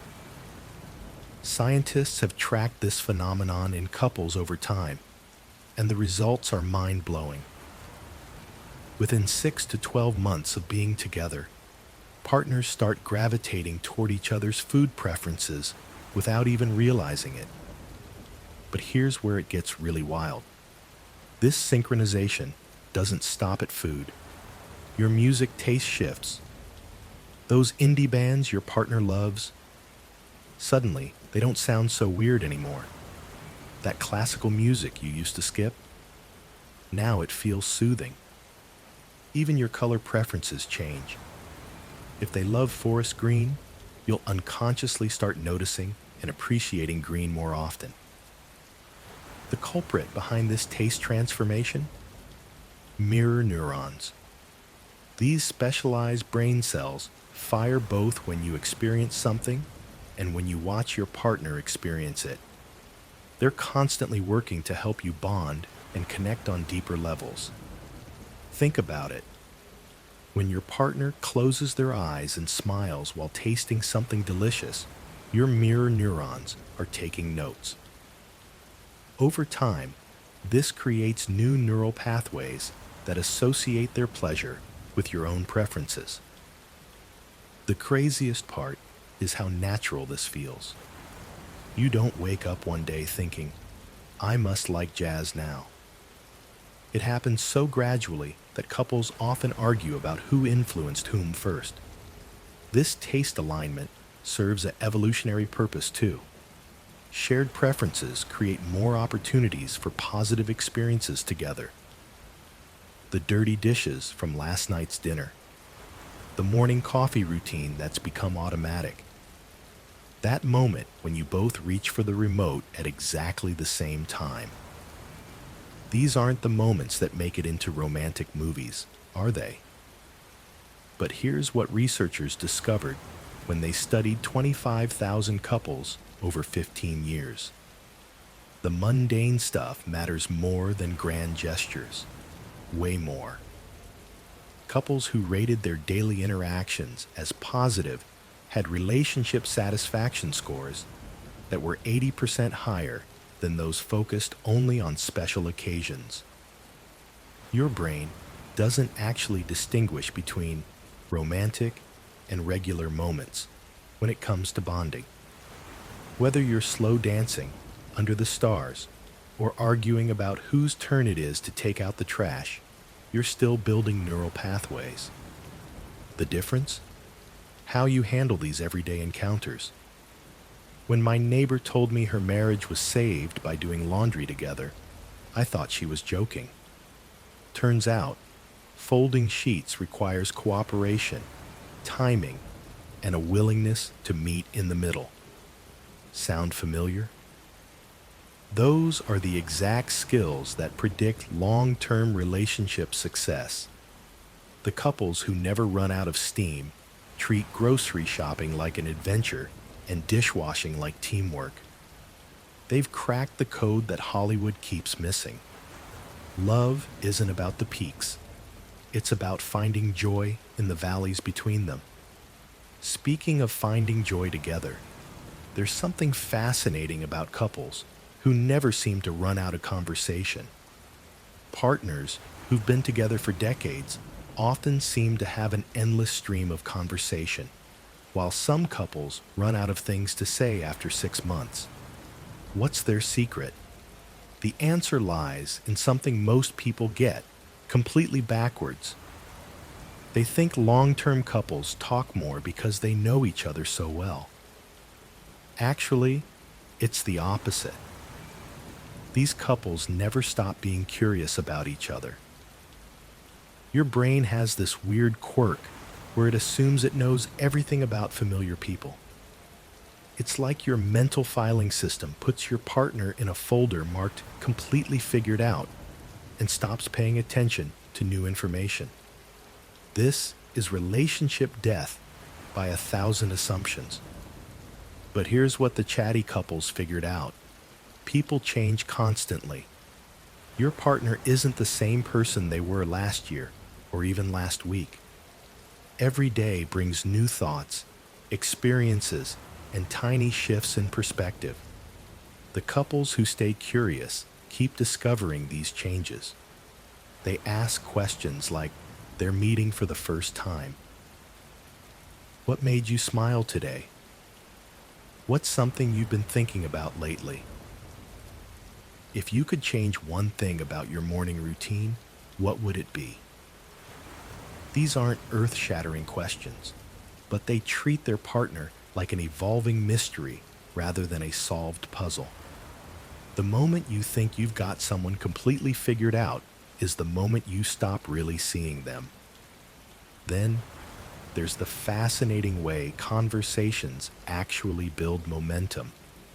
Simply being in the same room as someone you love reduces stress hormones by 20%. That's right. You don't even need to talk or touch. Just their presence works like a natural anxiety medication. Your body recognizes safety through proximity. When your loved one is nearby, your nervous system literally exhales. Blood pressure drops, breathing slows, and those tight shoulders finally relax. It's like your body knows it can stop being on high alert. The fascinating part? This happens through pheromones and micro-expressions you're not even consciously aware of. Your brain is constantly scanning for threat signals, but when someone you trust is close by, it gets the all-clear message, even if they're just reading a book across the room. Couples who spend more time in the same physical space report significantly higher relationship satisfaction, not because they're constantly interacting, but because proximity itself creates connection. Your nervous systems start to sync up without any effort on your part. Working quietly in the same room actually creates more bonding than talking on the phone for the same amount of time. There's something powerful about shared space that technology can't replicate. Modern life makes this tricky, though. We're busy, distracted, often in different rooms, scrolling our phones. Creating intentional proximity requires conscious effort now. But what happens when couples master the art of comfortable silence together reveals something even more profound about love's deepest mysteries. People in loving relationships have 25% stronger immune systems than single individuals. That's not just feel-good nonsense. That's your body literally getting better at fighting off everything from the common cold to serious infections. But wait, it gets even more interesting. Physical affection boosts white blood cell production. Every hug, every handhold, every gentle touch is basically telling your immune system to step up its game. Your body treats love like medicine, which honestly makes perfect sense when you think about it. The stress reduction from love decreases inflammation markers throughout your entire body. Chronic inflammation is behind most health problems, from heart disease to arthritis. Love acts like a natural anti-inflammatory that works better than most medications. And the side effects? More happiness and better sleep. Couples who are physically affectionate get sick less often and recover faster when they do fall ill. There's something almost magical about having someone who cares enough to bring you soup and check your temperature. But the magic is actually biochemical. Their presence literally helps your body heal. The health benefits are so significant that being in a loving relationship adds an average of 7 years to your life expectancy. 7 whole years. That's better than most medical interventions doctors can offer. Even just thinking about someone you love can improve your immune function temporarily. Your brain doesn't always distinguish between real and imagined experiences when it comes to triggering those healing responses. Speaking of the brain's fascinating tricks, couples who've been together for years develop an almost supernatural ability to read each other's minds. Long-term couples develop something that borders on supernatural. They can sense each other's moods from across a crowded room. They know when their partner needs comfort before any tears fall. They finish thoughts that haven't even been spoken yet. But here's what's actually happening in their brains. After years together, couples create shared neural networks. Their brains literally wire together through constant interaction and observation. Every micro-expression gets cataloged. Every sigh gets memorized. Every slight change in posture becomes meaningful data. This isn't just paying attention really well. It's your brain creating a detailed map of another person's emotional patterns. You've unconsciously recorded thousands of behavioral cues and their meanings. The really wild part? Partners start mirroring each other's brain activity during conversations. When one person thinks about responding, the other's brain shows similar patterns before they even hear the response. It's like your minds sync up on the same frequency. This telepathy becomes so accurate that couples can predict each other's reactions with 85% accuracy. That's better than most weather forecasts. The phenomenon gets stronger over time, too. 20-year couples often communicate entire conversations through glances and subtle gestures. They provide support before it's requested because they sense the need developing. This intuitive connection proves something beautiful about human bonding. We're capable of understanding another person so deeply that their inner world becomes partly visible to us. But this mysterious connection isn't the only way couples create their own private universe together. Eating together triggers ancient bonding mechanisms that helped our ancestors form alliances and build trust. When you share a meal with someone you love, your brain activates the same neural pathways that once determined who was friend or foe around a campfire thousands of years ago. The act itself requires vulnerability. You're literally putting food in your mouth while someone watches. Pretty intimate when you think about it. Your guard comes down naturally because eating is fundamentally a peaceful activity. Ever notice how hard it is to stay angry at someone while you're both chewing? But here's what's really happening underneath. Couples who eat together regularly report 35% higher relationship satisfaction than those who grab meals separately. The ritual creates reliable connection points throughout your week, even when life gets chaotic. Your digestive system releases different hormones when you eat in pleasant company. Stress hormones drop while bonding chemicals increase. It's like your body knows this is safe time, quality time. The conversation that happens over food tends to be different too. More relaxed, more honest. There's something about the rhythm of eating that slows down communication and makes space for deeper sharing. Even busy couples can maintain intimacy by prioritizing shared meals several times per week. Doesn't have to be fancy. Takeout pizza works just as well as candlelit dinners. Speaking of communication, there's another fascinating way couples connect that doesn't require words at all. Here's something most people get completely wrong about relationships. They think arguing is bad.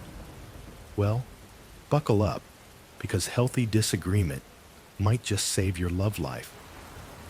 Couples who know how to disagree well actually have stronger relationships than those who never fight at all. That's right. Those picture-perfect couples who claim they never argue, they're probably in trouble.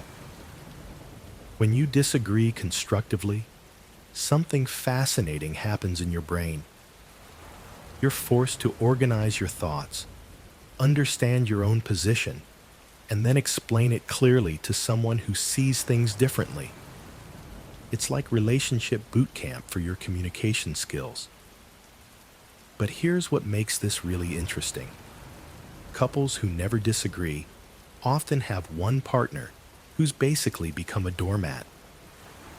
Someone's always biting their tongue, swallowing their opinions, or pretending to be someone they're not. That's not harmony. That's one person slowly disappearing. The magic happens when both people feel safe enough to be honest about their differences. Real disagreement requires trust. You have to believe your partner won't leave just because you see something differently. Good fights end with both people feeling heard, even if nobody's mind gets changed. You walk away understanding each other better, not trying to prove who's right. These communication muscles you build during disagreements, they transfer to everything else in your life. You become more confident, more articulate, better at standing up for yourself. Tomorrow, we'll explore how your physical space literally becomes intertwined with love itself. When you fall deeply in love with someone, something fascinating happens in your brain. Your definition of home literally gets rewritten at a neurological level. You know that feeling when you walk into your childhood bedroom and instantly feel safe. Well, scientists have discovered that being with someone you love activates those exact same brain regions. Your partner becomes home in the most literal sense possible. Here's what's wild about this. Your nervous system starts treating your loved one's presence like a security blanket. Cortisol levels drop by nearly 40% just from being near them. your body switches into what researchers call rest and digest mode, the same state you'd enter in your safest space. I remember when my friend Sarah told me she could fall asleep anywhere as long as her boyfriend was there. Turns out, there's solid brain science behind that. The presence of someone we love triggers our parasympathetic nervous system, sending signals that we're protected and can truly relax. But here's the really beautiful part. Couples don't actually need to share a physical house to create this home feeling. Long-distance partners can trigger these same safety responses through voice calls or video chats. Their emotional presence becomes powerful enough to calm an anxious mind from thousands of miles away. The next part gets even more incredible when we explore how couples literally synchronize their life patterns. Growing old together isn't just romantic, it's literally good for your brain. Couples who age side by side maintain sharper cognitive function than people who live alone. Your partner becomes like a mental gym, constantly challenging you through conversation and shared experiences. But here's what really surprised researchers. Elderly couples start developing synchronized health patterns. Their blood pressure readings begin to match. Their sleep cycles align perfectly. Even their immune systems start working in harmony. It's like their bodies decide to age as a team. The memory thing is fascinating, though. When couples share decades of experiences, they create this massive shared library of memories. One person might forget where they put their keys, but together they can reconstruct entire conversations from 30 years ago. Your partner becomes your backup hard drive. And get this, couples who've been together for 50 plus years often know when something's wrong with their partner before symptoms even appear. They'll say things like, "You should see the doctor," days before any obvious illness shows up. That's not psychic ability. That's just knowing someone so well that tiny changes in their breathing or posture trigger alarm bells. The really beautiful part? Long-term couples develop this incredible resilience against aging's challenges. When one gets sick, the other's presence actually speeds up recovery time. Speaking of presence, there's something magical about how couples can communicate entire conversations without saying a single word. Music associated with romantic experiences creates permanent neural pathways linked to those emotions. When you hear that song from your first dance, your brain doesn't just remember it, it literally recreates the chemical cocktail you felt in that moment. Love songs trigger the same brain responses as actually being with your romantic partner.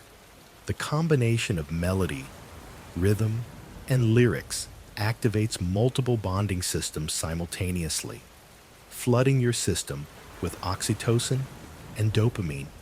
It's like your brain can't tell the difference between the real thing and the musical memory. Couples who share meaningful songs maintain those emotional connections even when they're apart. That playlist you made together, it's essentially a portable love potion.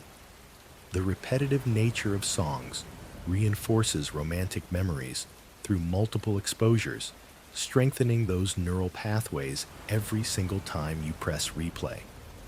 But here's what gets really wild.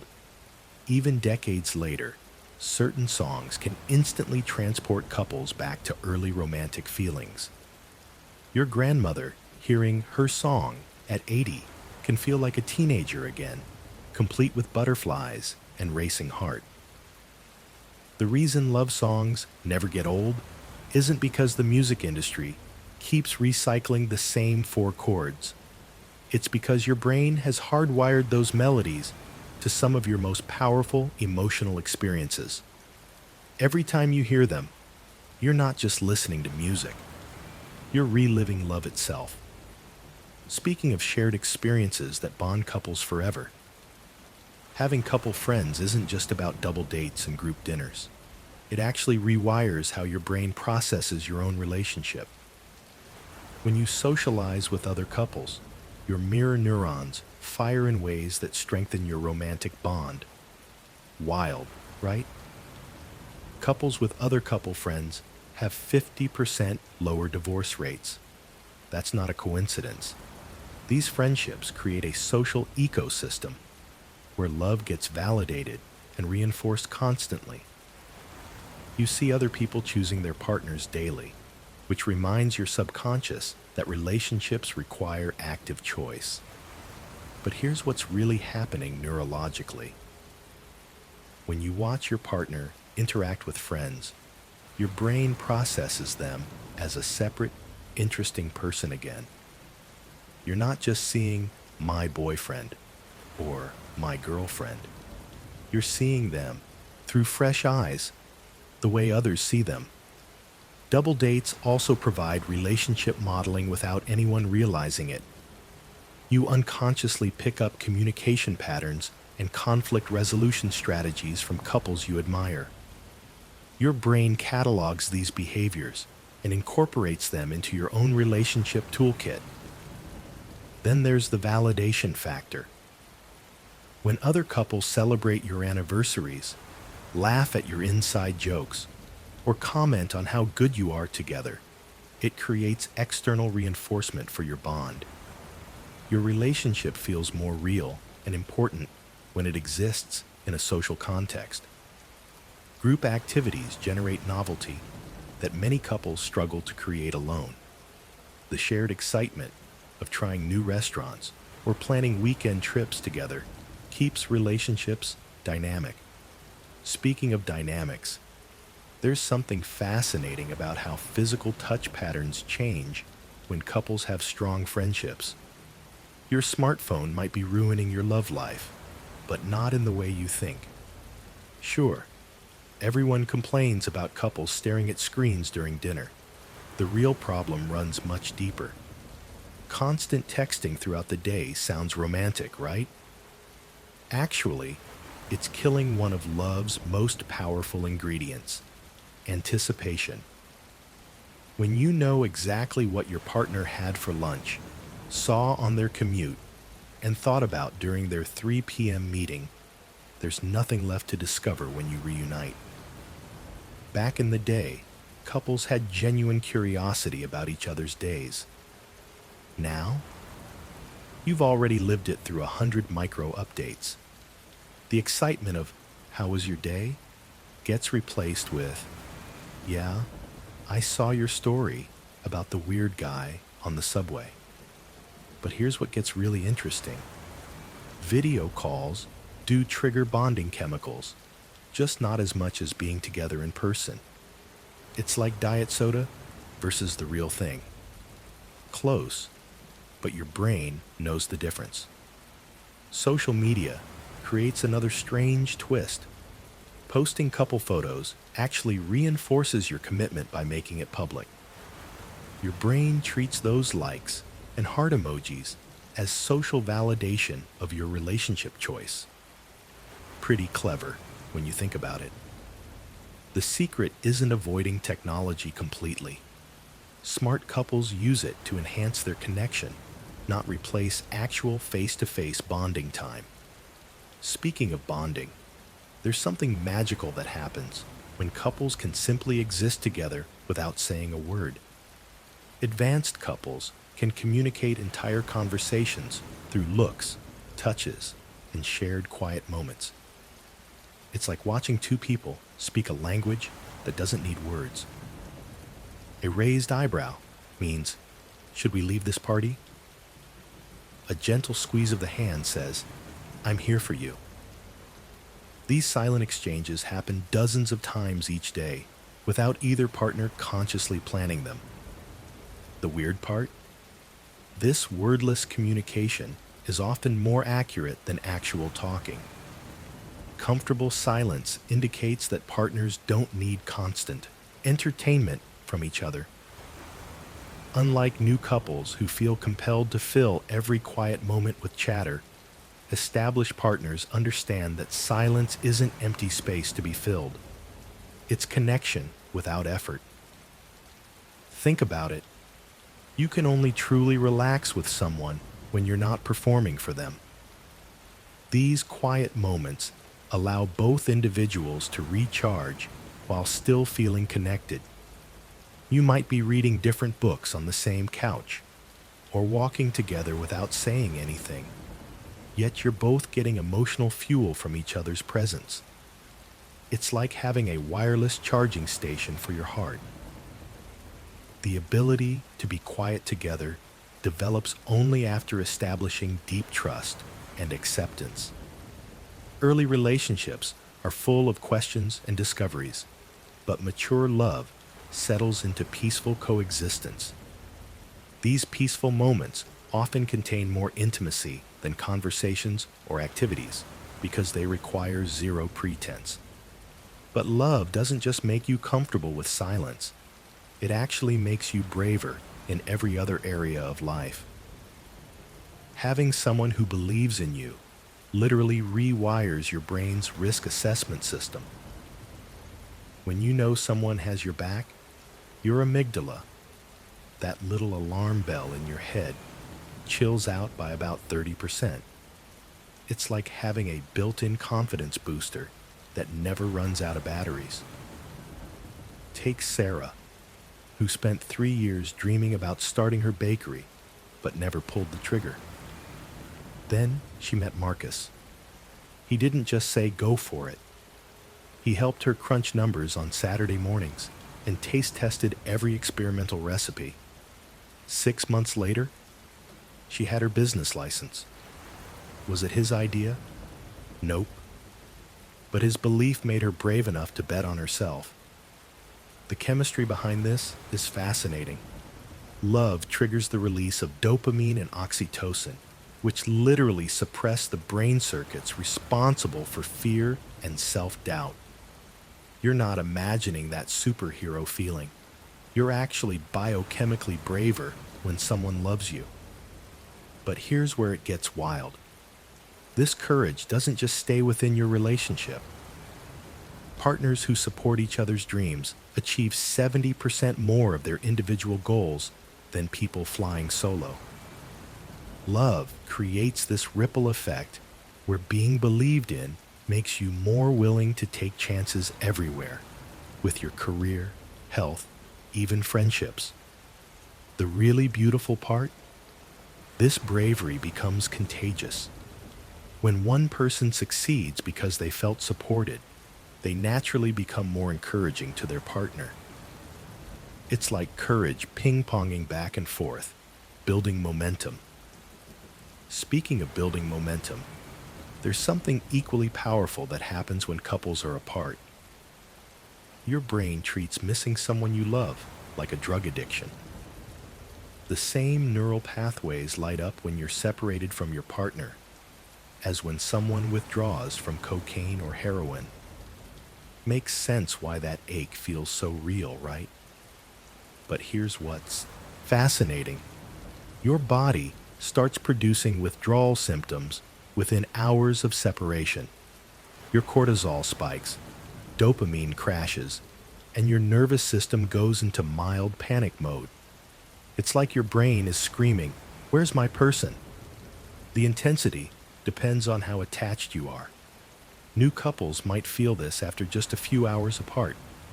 Long-term partners can handle longer separations, but they still experience the same chemical disruption. Well, evolution designed this system for survival. Our ancestors needed strong bonds to protect each other and raise children successfully. Missing your partner motivated you to stick together and stay safe. Here's the beautiful part, though. This discomfort actually strengthens your relationship. Every time you reunite after missing each other, your brain floods with bonding chemicals. It's like your relationship gets a little injection of appreciation and gratitude.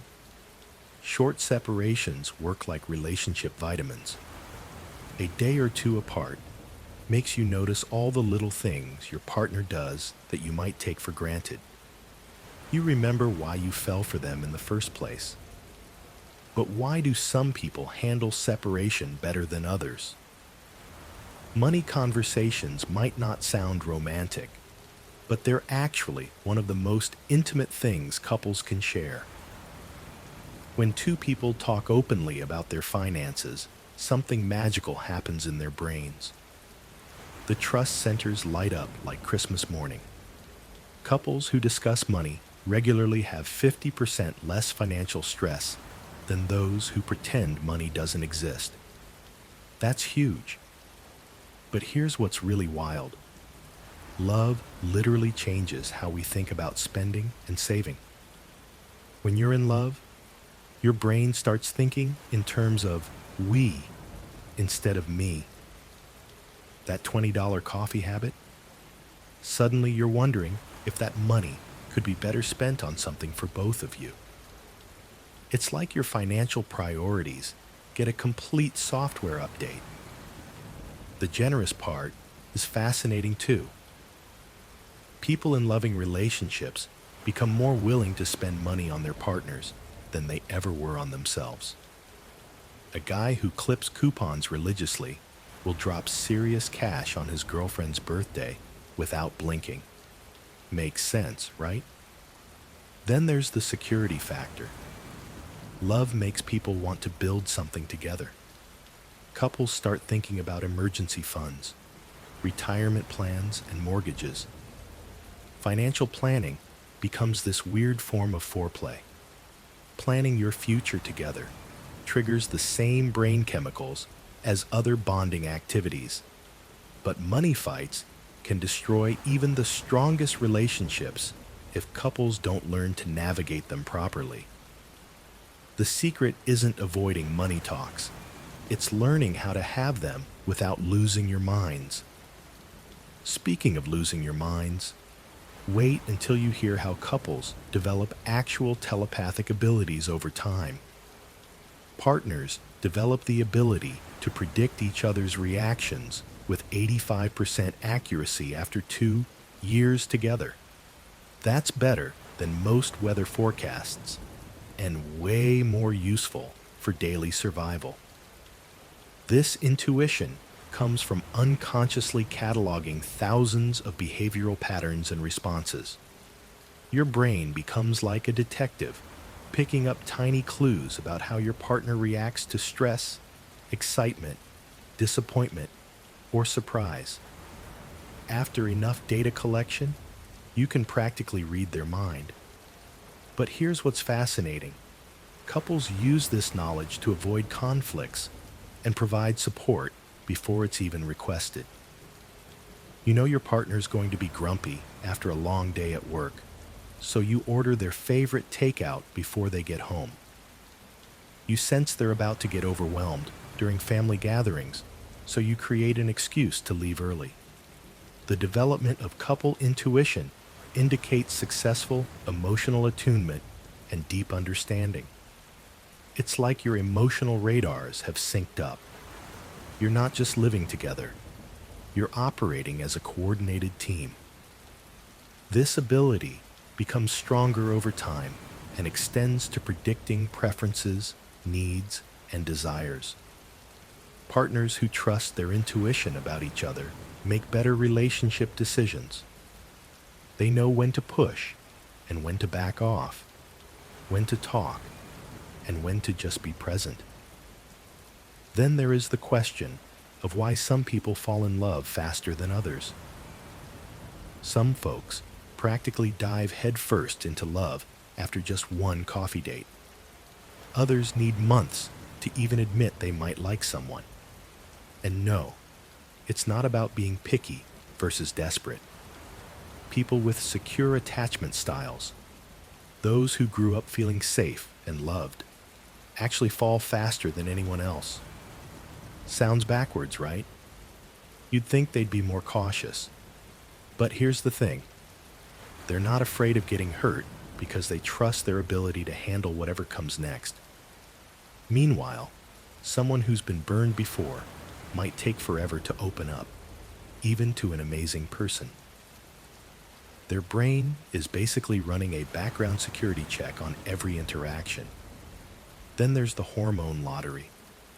Some people naturally produce more oxytocin, that bonding chemical we talked about earlier. They're walking around with biological love goggles, ready to connect with compatible partners faster than others. Cultural background plays a huge role too. If your family treated love like something that happens gradually through shared experiences, you'll probably follow that script. But if you grew up watching Hollywood movies where people fall in love at first sight, your brain might be primed for faster romantic connections. The weirdest part? People who fall fast aren't necessarily worse at choosing partners. They might just process attraction signals more efficiently. But speed doesn't determine success. What matters more is what happens after that initial spark ignites. Hope isn't just some feel-good emotion floating around in your relationship. It's actually a biological force that keeps couples together through the toughest times.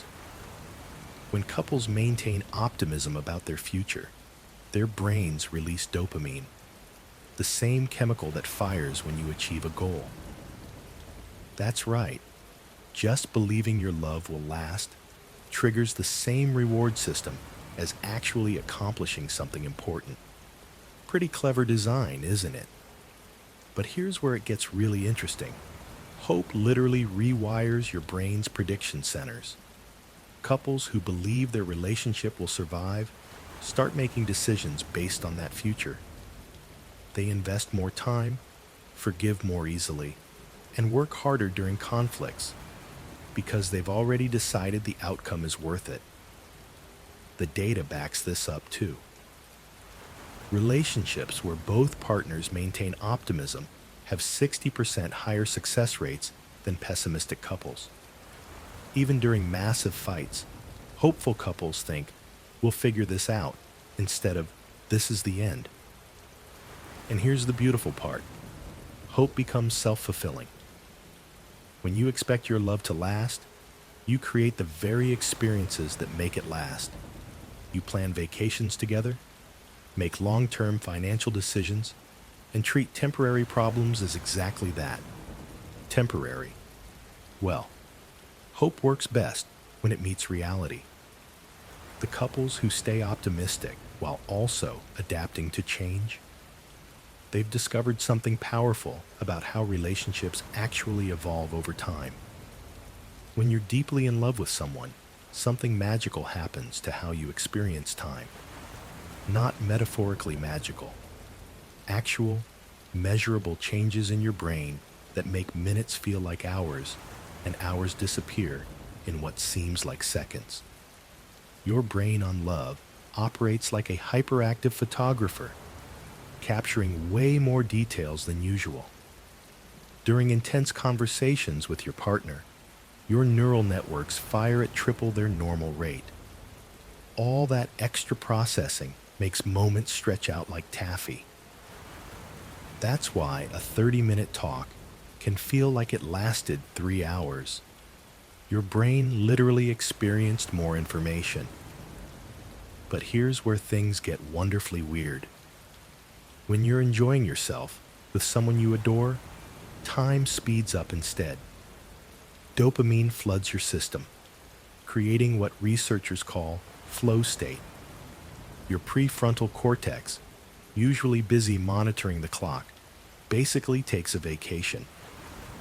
Suddenly, it's 2 in the morning, and you're both wondering where the evening went. Long-term couples develop an even stranger relationship with time. They start thinking in decades instead of days. Making decisions becomes about us in 10 years, rather than me right now. Their patience levels skyrocket because love literally rewires the brain's impulse control centers. The most beautiful part? Love makes people more present. All that anxiety about future problems or past mistakes fades when you're genuinely connected with someone. Time stops feeling like an enemy and starts feeling like a gift. Speaking of gifts, there's something equally fascinating about how love transforms the simple act of giving. Your brain has a superpower that might surprise you. When couples fight and then make up, their brains don't just return to normal. They actually get better at handling future conflicts. It's like emotional muscle memory, but way cooler. The neuroscience behind this is fascinating. During conflict repair, your brain releases a cocktail of chemicals that literally strengthen the neural pathways responsible for empathy and understanding. Think of it as relationship boot camp for your neurons. But here's where it gets really interesting. Couples who repair conflicts quickly maintain oxytocin levels that are 30% higher than those who hold grudges. That's the bonding hormone doing overtime to keep you connected even when you're annoyed with each other. The forgiveness process requires both your logical brain and your emotional brain to work together. Your prefrontal cortex has to make the decision to forgive, while your limbic system has to actually process and release the hurt feelings. It's like your brain's version of a peace treaty. What really blows my mind is that successful repair attempts don't just fix the immediate problem. They actually make relationships more resilient. Each time you successfully work through something difficult, you're basically proving to yourselves that your relationship can survive disagreements.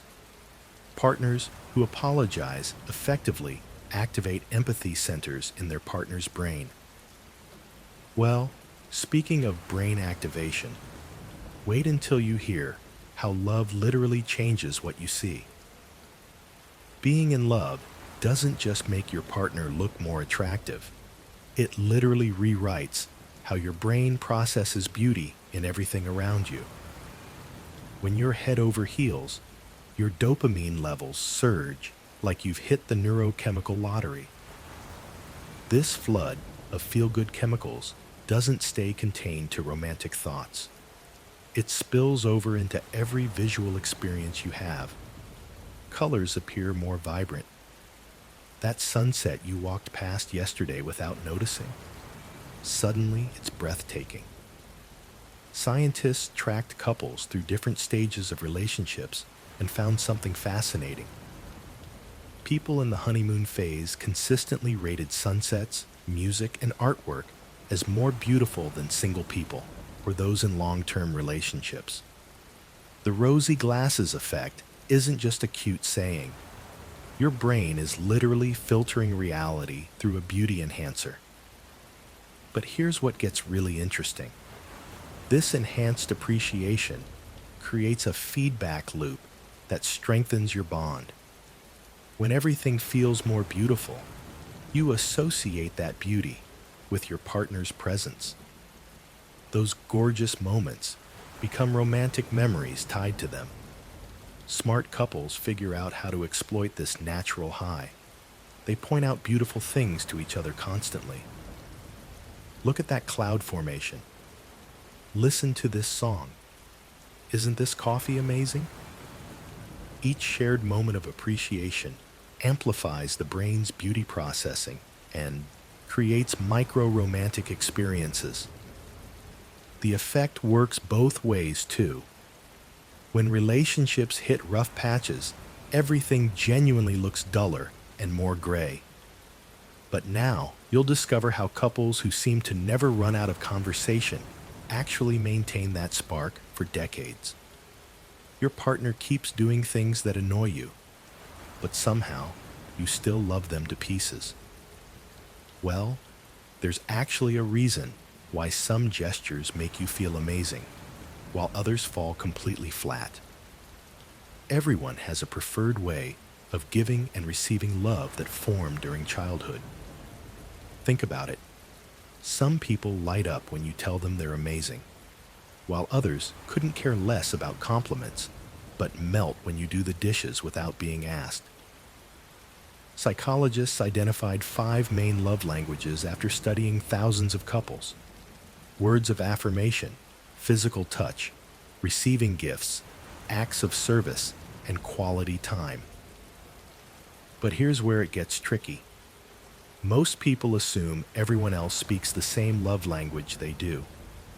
Your boyfriend might buy you expensive jewelry thinking he's being romantic, when all you really want is for him to put his phone down and actually listen to you talk about your day. Meanwhile, you're constantly telling him how much you appreciate him, but he's over there wishing you'd just hold his hand more often. The fascinating part? When someone expresses love in your preferred language, your brain releases way more bonding chemicals than when they use generic romantic gestures. It's like the difference between someone speaking to you in your native tongue versus broken phrases in a foreign language. Couples who figure out each other's love languages report 40% higher relationship satisfaction. Makes sense, right? You're finally speaking each other's emotional language. But what happens when your brain starts playing tricks on your heart during sleep? People in love spend 20% more time dreaming than everyone else. Your brain literally can't stop thinking about romance, even when you're unconscious. But here's what gets really fascinating. Partners often show up in each other's dreams, even when they sleep in separate beds or different cities. Makes sense, right? Your mind is so wired to think about this person that they slip into your subconscious playground every single night. The dreams themselves become more vivid and emotional too. It's like your brain cranks up the color saturation and emotional volume when love enters the picture. Scientists think this happens because the same chemicals flooding your system during the day, dopamine, oxytocin, all those feel-good messengers, keep working their magic while you sleep. Then there's the couples who share dreams. Not the mystical telepathic stuff, but actual similar dream content because they're processing the same experiences and emotions. They fall asleep, talking about their day. Their brains marinate in similar thoughts, and boom, they wake up having dreamed about weirdly similar scenarios. Your sleeping brain also uses dreams to rehearse relationship situations. Ever dream about having a conversation with your partner, then wake up feeling like you actually worked through something? That's your subconscious doing relationship homework. Well, if dreams reveal this much about love's impact on our minds, wait until you discover what happens when couples develop their own secret language while wide awake. Couples who never get bored together have cracked a code most people miss entirely. They treat their partner like an endless mystery novel where new chapters keep appearing. The secret isn't finding someone who shares all your interests. That's actually boring. The magic happens when you stay genuinely curious about how your partner thinks, dreams, and sees the world differently than you do. Most couples stop asking questions after the first year. Big mistake. Your partner is literally changing every single day. New experiences, thoughts, and perspectives are constantly reshaping who they are. But here's the kicker. If you assume you already know everything about them, you'll miss these fascinating updates. Brain scans show something incredible happens when we encounter novelty with someone we love. The same chemicals that flooded your system during early dating, they come rushing back. It's like getting a free relationship reboot whenever you discover something new about your person. The couples who stay excited about each other ask weird questions. Not, how was work? But, what's the strangest thing you thought about today? They notice when their partner develops a new opinion or changes their mind about something. They celebrate these little evolutions instead of trying to keep their partner exactly the same. Here's what's really wild though. Boredom isn't about your partner becoming predictable. It's about you becoming a lazy explorer. But even the most curious couples face a challenge that can make or break everything. When life throws you curveballs, job loss, illness, family drama, or those earth-shattering moments that flip your world upside down, most relationships crumble under pressure.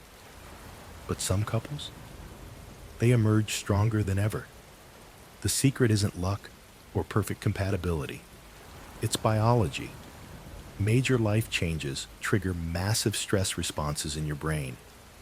Cortisol floods your system, making you irritable, anxious, and frankly, not much fun to be around. But here's what's fascinating.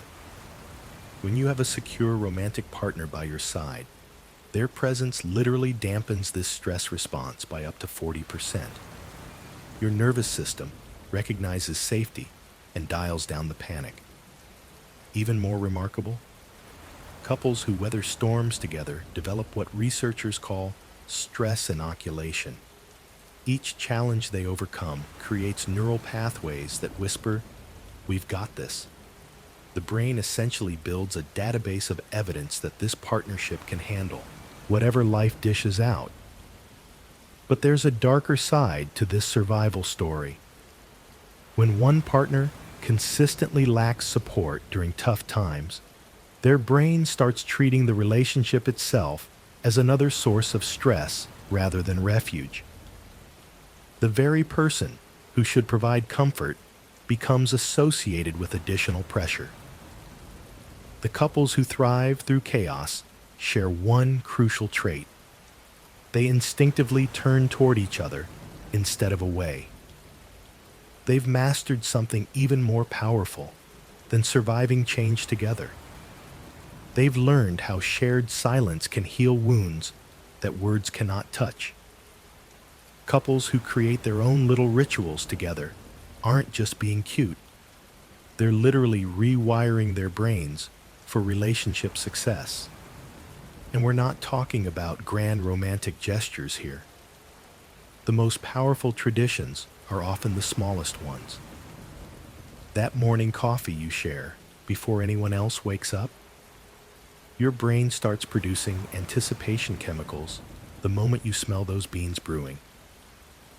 The goodnight kiss that happens every single night, even when you're annoyed with each other. It's creating neural pathways that prioritize connection over conflict. Well, here's what's fascinating. Couples with regular traditions report 45% higher satisfaction than those who wing it every day. But why does this work so well? Your brain loves predictability when it comes to positive experiences. These little rituals create what researchers call islands of certainty in an otherwise chaotic world. When you know that every Sunday morning involves pancakes and terrible jokes, your stress hormones actually start dropping on Saturday night. The beauty is in the consistency, not the complexity. One couple I know has been doing the same silly dance in their kitchen for 12 years whenever their favorite song comes on the radio. Sounds ridiculous, right? But their brains have linked that song to pure joy and connection. Then there's the anticipation factor. Your reward system gets more excited about things you can predict and look forward to than random surprises. But here's where most couples mess this up completely. Being in love literally rewires your brain to be more patient. When you're crazy about someone, the parts of your brain that handle impulse control get a serious workout. It's like love gives you superpowers for waiting. Your partner needs 5 more minutes to get ready? No problem. They're running late again? You'll wait. Before love, you might have been that person tapping their foot at every red light. Now, you're surprisingly chill. The chemistry behind this is fascinating. Love floods your system with oxytocin, which acts like nature's chill pill. This hormone doesn't just make you feel bonded, it actually makes you better at delaying gratification. You know how hard it is to wait for good things normally?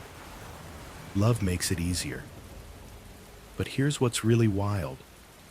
The patience you develop for your partner starts spilling over into everything else. Work projects, traffic jams, even that slow internet connection. Love essentially trains your brain to be more zen about life in general. Think about elderly couples who've been together for decades. They have this remarkable calm about them, right? That's not just wisdom from age. It's literally decades of love rewiring their brains for patience. The beautiful part is how this creates a positive cycle. More patience leads to fewer fights, which strengthens your bond, which makes you even more patient. It's like emotional compound interest. Speaking of cycles, wait until you hear how the stories couples tell about their relationships actually predict their future. Couples who frame their love story as an epic adventure create something magical. When partners describe their relationship as overcoming obstacles together, building dreams side by side, and growing stronger through challenges, their brains literally rewire for success. Research tracking thousands of couples found that those who emphasized teamwork and shared growth in their relationship stories stay together 93% longer than couples who focus on individual happiness. Makes sense, right? When you see your partner as your co-hero rather than your entertainment source, you invest differently. But here's what gets really interesting. The specific words couples use when telling their love story predict their future with startling accuracy. Partners who say, "We conquered that challenge," instead of, "I survived his bad mood," create entirely different neural pathways. The brain treats these stories as roadmaps for future behavior. Well, it turns out your love story isn't just romantic nostalgia. It's active programming. Every time you tell someone how you met, describe your relationship's journey, or reminisce about shared experiences, you're essentially giving your brain instructions for how to handle future situations. Couples who craft empowering narratives about their partnership don't just feel better about their past. They create self-fulfilling prophecies about their future. The brain believes the stories we tell it most often. And the weird part is, these relationship stories actually change over time to match current feelings, which means love literally rewrites history. When you fall in love, something magical happens to your brain's creative centers. The dopamine flooding your system doesn't just make you feel good, it literally rewires your ability to think outside the box. Artists throughout history knew this secret. Frida Kahlo painted her most passionate works while deeply in love with Diego Rivera. The Beatles wrote, "All You Need Is Love," during the height of their creative partnership. Even Einstein credited his romantic relationships for helping him think differently about the universe. But here's what's really happening inside your head. Love activates the same neural networks responsible for openness to new experiences. Your brain starts making connections it never made before. Suddenly, you're seeing patterns in clouds, hearing melodies in everyday sounds, finding poetry in grocery lists. The security of being loved creates the perfect environment for creative risks. When someone believes in you completely, failure doesn't feel so scary anymore. You're more willing to try that painting class, write that song, or pitch that crazy business idea. Couples who create together get an extra bonus. Making art, music, or even just rearranging furniture releases additional bonding chemicals. Your relationship becomes both the inspiration and the safe space for exploration. Well, creativity isn't the only surprising way love changes your brain. Wait until you discover what happens when someone truly knows every part of you. Having someone who truly understands you does something remarkable to your stress levels. When your partner really gets you, not just your favorite coffee order, but your deepest fears and wildest dreams, your cortisol production drops like a stone. We're talking about a genuine physiological change here. But here's what makes this even more fascinating. This understanding doesn't happen overnight. It builds through thousands of tiny moments. The time you cried over a silly commercial because it reminded you of your childhood dog. When you admitted you still sleep with a nightlight sometimes. Those moments when you let someone see the weird, imperfect, absolutely human parts of yourself. Your brain treats being truly known like finding the ultimate safe space. All those defense mechanisms you've built up over the years, they start to relax. The constant mental chatter about whether you're good enough, smart enough, lovable enough, it quiets down to a whisper. And then something beautiful happens. When you feel completely accepted by someone else, you start accepting yourself too. It's like having a mirror that only shows you the good stuff, but somehow that makes you see it all more clearly. People who feel genuinely understood by their partners report higher self-esteem than those still wearing emotional masks. Makes sense, right? It's hard to hate yourself when someone you respect thinks you're pretty amazing. Speaking of voices, there's something equally mysterious about how couples start sounding alike over time. You know how couples start finishing each other's sentences after being together for a while? That's not just cute relationship behavior. Your voices are literally becoming synchronized at a neurological level. When you talk to someone you love, your vocal cords automatically relax due to oxytocin release. This makes your voice softer and more musical than usual. But here's where it gets fascinating. After about 6 months together, couples unconsciously begin matching each other's speech patterns, accents, and even breathing rhythms while talking. My friend Sarah noticed this when her British boyfriend moved to Texas. Within 2 years, he was saying y'all with a slight drawl, while she developed a habit of pronouncing schedule the British way. They weren't trying to copy each other. Their brains were doing it automatically. Long-distance couples experience something remarkable too. Phone conversations with romantic partners trigger nearly the same bonding chemicals as face-to-face interaction. Your brain recognizes that familiar voice within 1/10 of a second and immediately starts releasing comfort hormones. The really wild part? Partners can detect each other's emotional state just from vocal cues with 85% accuracy. That slight tension in your voice when you're stressed, your partner's brain picks up on it before you even realize you're broadcasting it. But what happens when technology tries to replicate these natural bonding mechanisms? Relationships that survive major conflicts often become stronger than those that never face serious challenges. Sounds backwards, right? But here's what happens in your brain when you rebuild after a betrayal or major fight. The process of earning back trust literally rewires your neural pathways.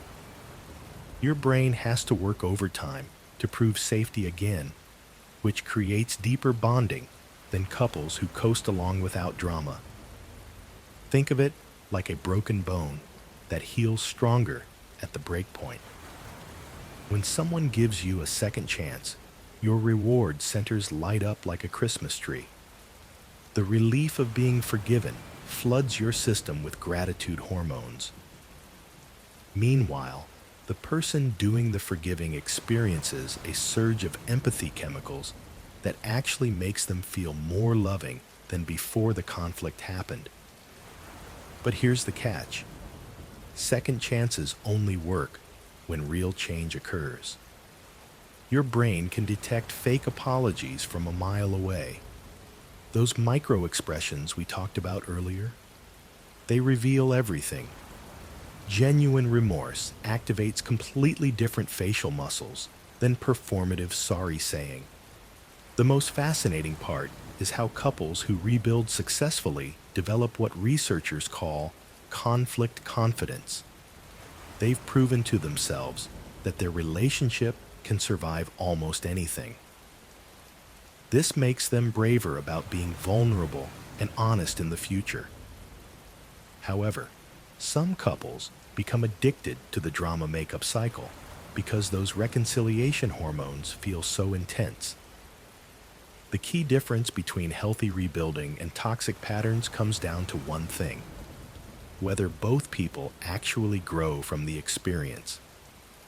Speaking of growth, there's something magical that happens when couples face challenges together. When you're completely absorbed in someone you love, something magical happens to your brain's relationship with time. Those moments when you're gazing into their eyes during a deep conversation, your mind processes every micro expression, every subtle shift in their voice, every tiny detail of the experience. This flood of attention creates what neuroscientists call time dilation, the feeling that precious moments stretch on forever. But here's what's really happening. Your brain is working overtime, cataloging thousands of sensory details that normally get filtered out. When you're bored or distracted, your mind skips through time like a stone across water. With love, it dives deep. Think about your happiest relationship memories. They probably feel like they lasted hours, even if they were just brief exchanges. That's because emotional intensity acts like a magnifying glass for time perception. Your brain literally records more information during these peak moments, making them feel longer when you replay them later. The effect works both ways too. Ever notice how 3 hours of talking with someone you adore feels like 30 minutes? That's your conscious mind losing track, while your subconscious mind soaks up every second. You become so present, so completely focused on this other person, that the usual mental chatter about deadlines and responsibilities just disappears. This time-bending quality of love isn't just romantic poetry. It's your brain's way of prioritizing what matters most. And speaking of what your brain prioritizes, wait until you discover how love letters create entirely different neural pathways than modern digital messages. You know what's funny? In our age of instant messages and emoji hearts, there's something almost revolutionary about picking up an actual pen and writing on real paper. But here's what researchers discovered that'll blow your mind.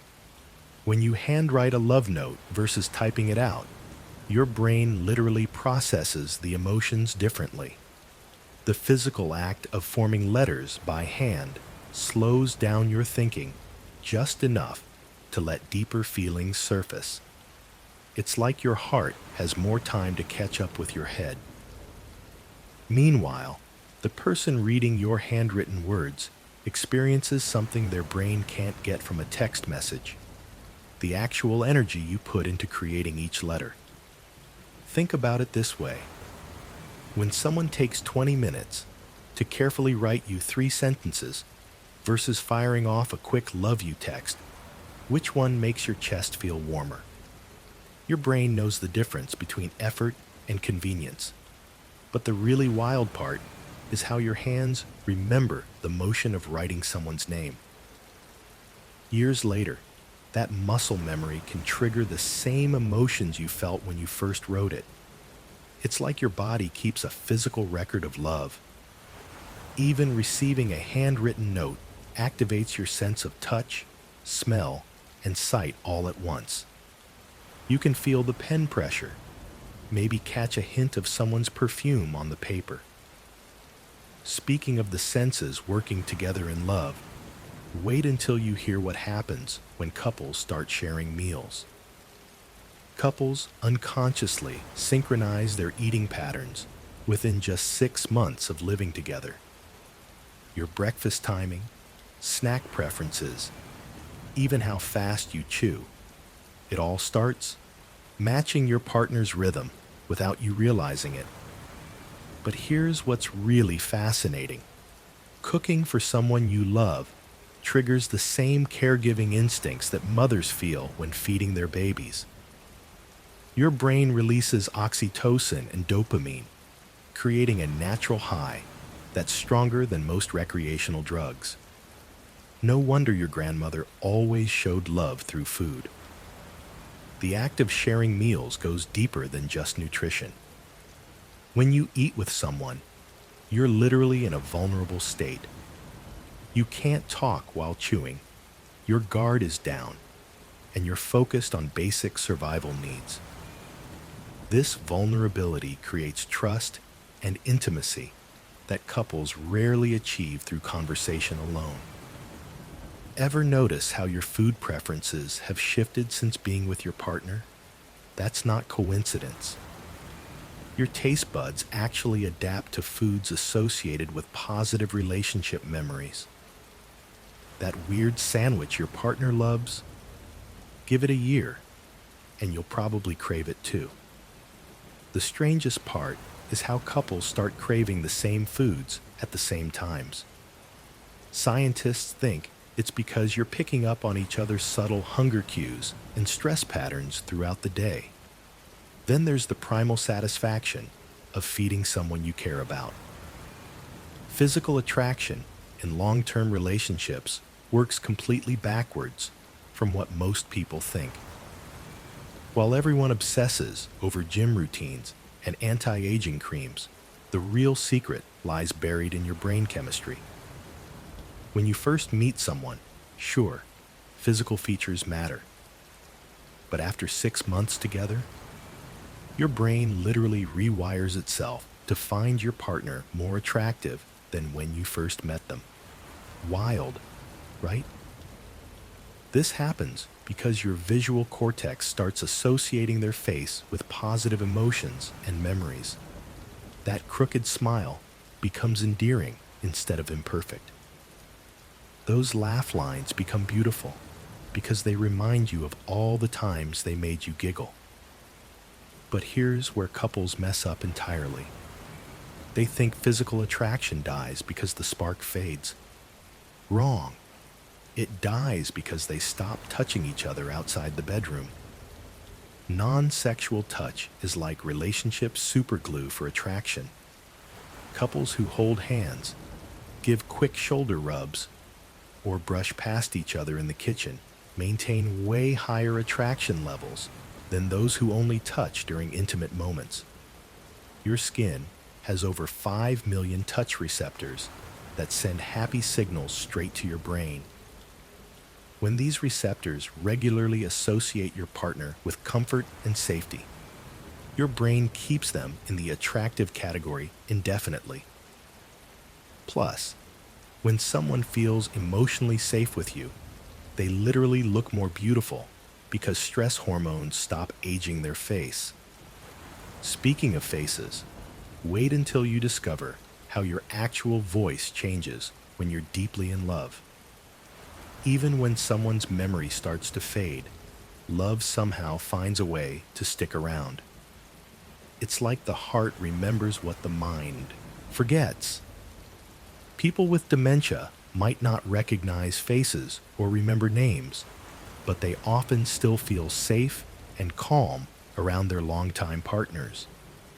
That's because emotional memories live in different parts of the brain than factual ones. While the filing cabinets of facts get scrambled, the emotional storage system stays surprisingly intact. My grandmother couldn't remember my grandfather's name in her final years, but she'd still reach for his hand whenever he sat down. She'd tell nurses about that nice man who visits me, not knowing he was her husband of 60 years. Yet something deeper than memory kept pulling them together. The brain systems that handle love and attachment are built tough. They're some of the last things to go when memory fails. That's why even advanced dementia patients often respond to familiar voices with smiles or become calmer when their loved ones are near. Here's what's really touching. Caregivers often say their love actually grew stronger during these difficult times. Watching someone you care about struggle can awaken protective instincts you didn't know you had. The person giving care discovers depths of compassion they never imagined. But there's another side to this story that most people don't expect. Unconditional love isn't just a beautiful concept. It literally rewires your brain to work like a parent's. When you love someone no matter what, the same neural circuits that make mothers protect their babies start firing. Pretty wild that romantic love can tap into humanity's strongest bonding system, right? But here's what most people get wrong about unconditional love. It doesn't mean becoming a doormat or accepting terrible behavior. That's not love. That's fear disguised as devotion. Real unconditional love means caring deeply about the person while still addressing problems head on. You love them, and you demand better because you know they're capable of it. The magic happens when someone feels truly unconditionally loved. Their defensive walls crumble. They stop pretending to be perfect because they know you'll stick around anyway. I've watched couples transform when this kicks in. Suddenly they're sharing fears they've hidden for years, admitting mistakes without terror, growing in ways that seemed impossible before. Your brain treats unconditional love like the ultimate safety net. Stress hormones drop dramatically when you know someone loves the real you. Flaws, mistakes, weird habits and all. This creates what psychologists call psychological safety, the foundation for authentic growth. Then there's something fascinating about how this type of love develops. It doesn't happen overnight, like passionate attraction does. Instead, it builds slowly as couples weather life's storms together, discovering that their bond survives job losses, family drama, health scares, and those moments when you're definitely not at your most lovable. But what happens to your sense of self when someone loves you this completely? Being truly loved by someone else literally rewires how you see yourself. The most fascinating part? Your brain starts adopting their positive view of you as reality. When your partner looks at you with genuine love, they're not just seeing your flaws like that voice in your head does. They're noticing things you completely miss. Maybe they love how you scrunch your nose when concentrating, or how passionate you get about random topics. These observations slowly become part of how you see yourself. The psychology behind this is incredible. Your partner becomes like a mirror, but one of those fun house mirrors that makes everything look better instead of worse. They reflect back qualities you never knew you had. Suddenly, you're funny because they laugh at your jokes. You're thoughtful because they notice when you remember little details. This happens because humans are naturally social creatures who rely on feedback from others to understand themselves. When someone you respect and love consistently sees good things in you, your brain starts believing it must be true. After all, they chose to love you. They must know something you don't. The confidence boost from being loved spills over into everything else. You take more risks at work. You're kinder to strangers. You might even finally try that hobby you've been putting off. But here's what really gets interesting. Learning to love someone else teaches you something equally important about treating yourself with kindness. When couples face real hardship together, something extraordinary happens in their brains. The stress hormones that would normally drive people apart actually strengthen their bond when they're working as a team. It's like emotional superglue forming under pressure. Take financial struggles, for example. Most people think money problems destroy relationships, but research shows couples who tackle debt together report feeling closer afterward. Why? Because surviving tough times proves your partnership can handle anything life throws at you. The brain literally rewires during shared struggles. Your us versus the world circuits fire up, releasing protective hormones that make you more loyal and committed. It's the same mechanism that bonds soldiers in combat or teammates during championships. But here's what's fascinating. Couples need to frame the struggle correctly. Partners who see problems as external enemies, they're fighting together, grow stronger. Those who blame each other for the same problems often fall apart. The difference is perspective, not circumstances. Remember that couple who lost their house in a fire? They told me years later it was the best thing that happened to their marriage. Not because they enjoyed the trauma, but because rebuilding together taught them they could overcome anything.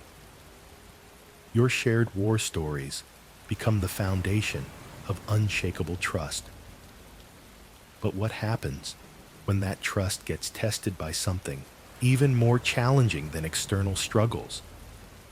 Being in love literally rewires your brain to become more giving.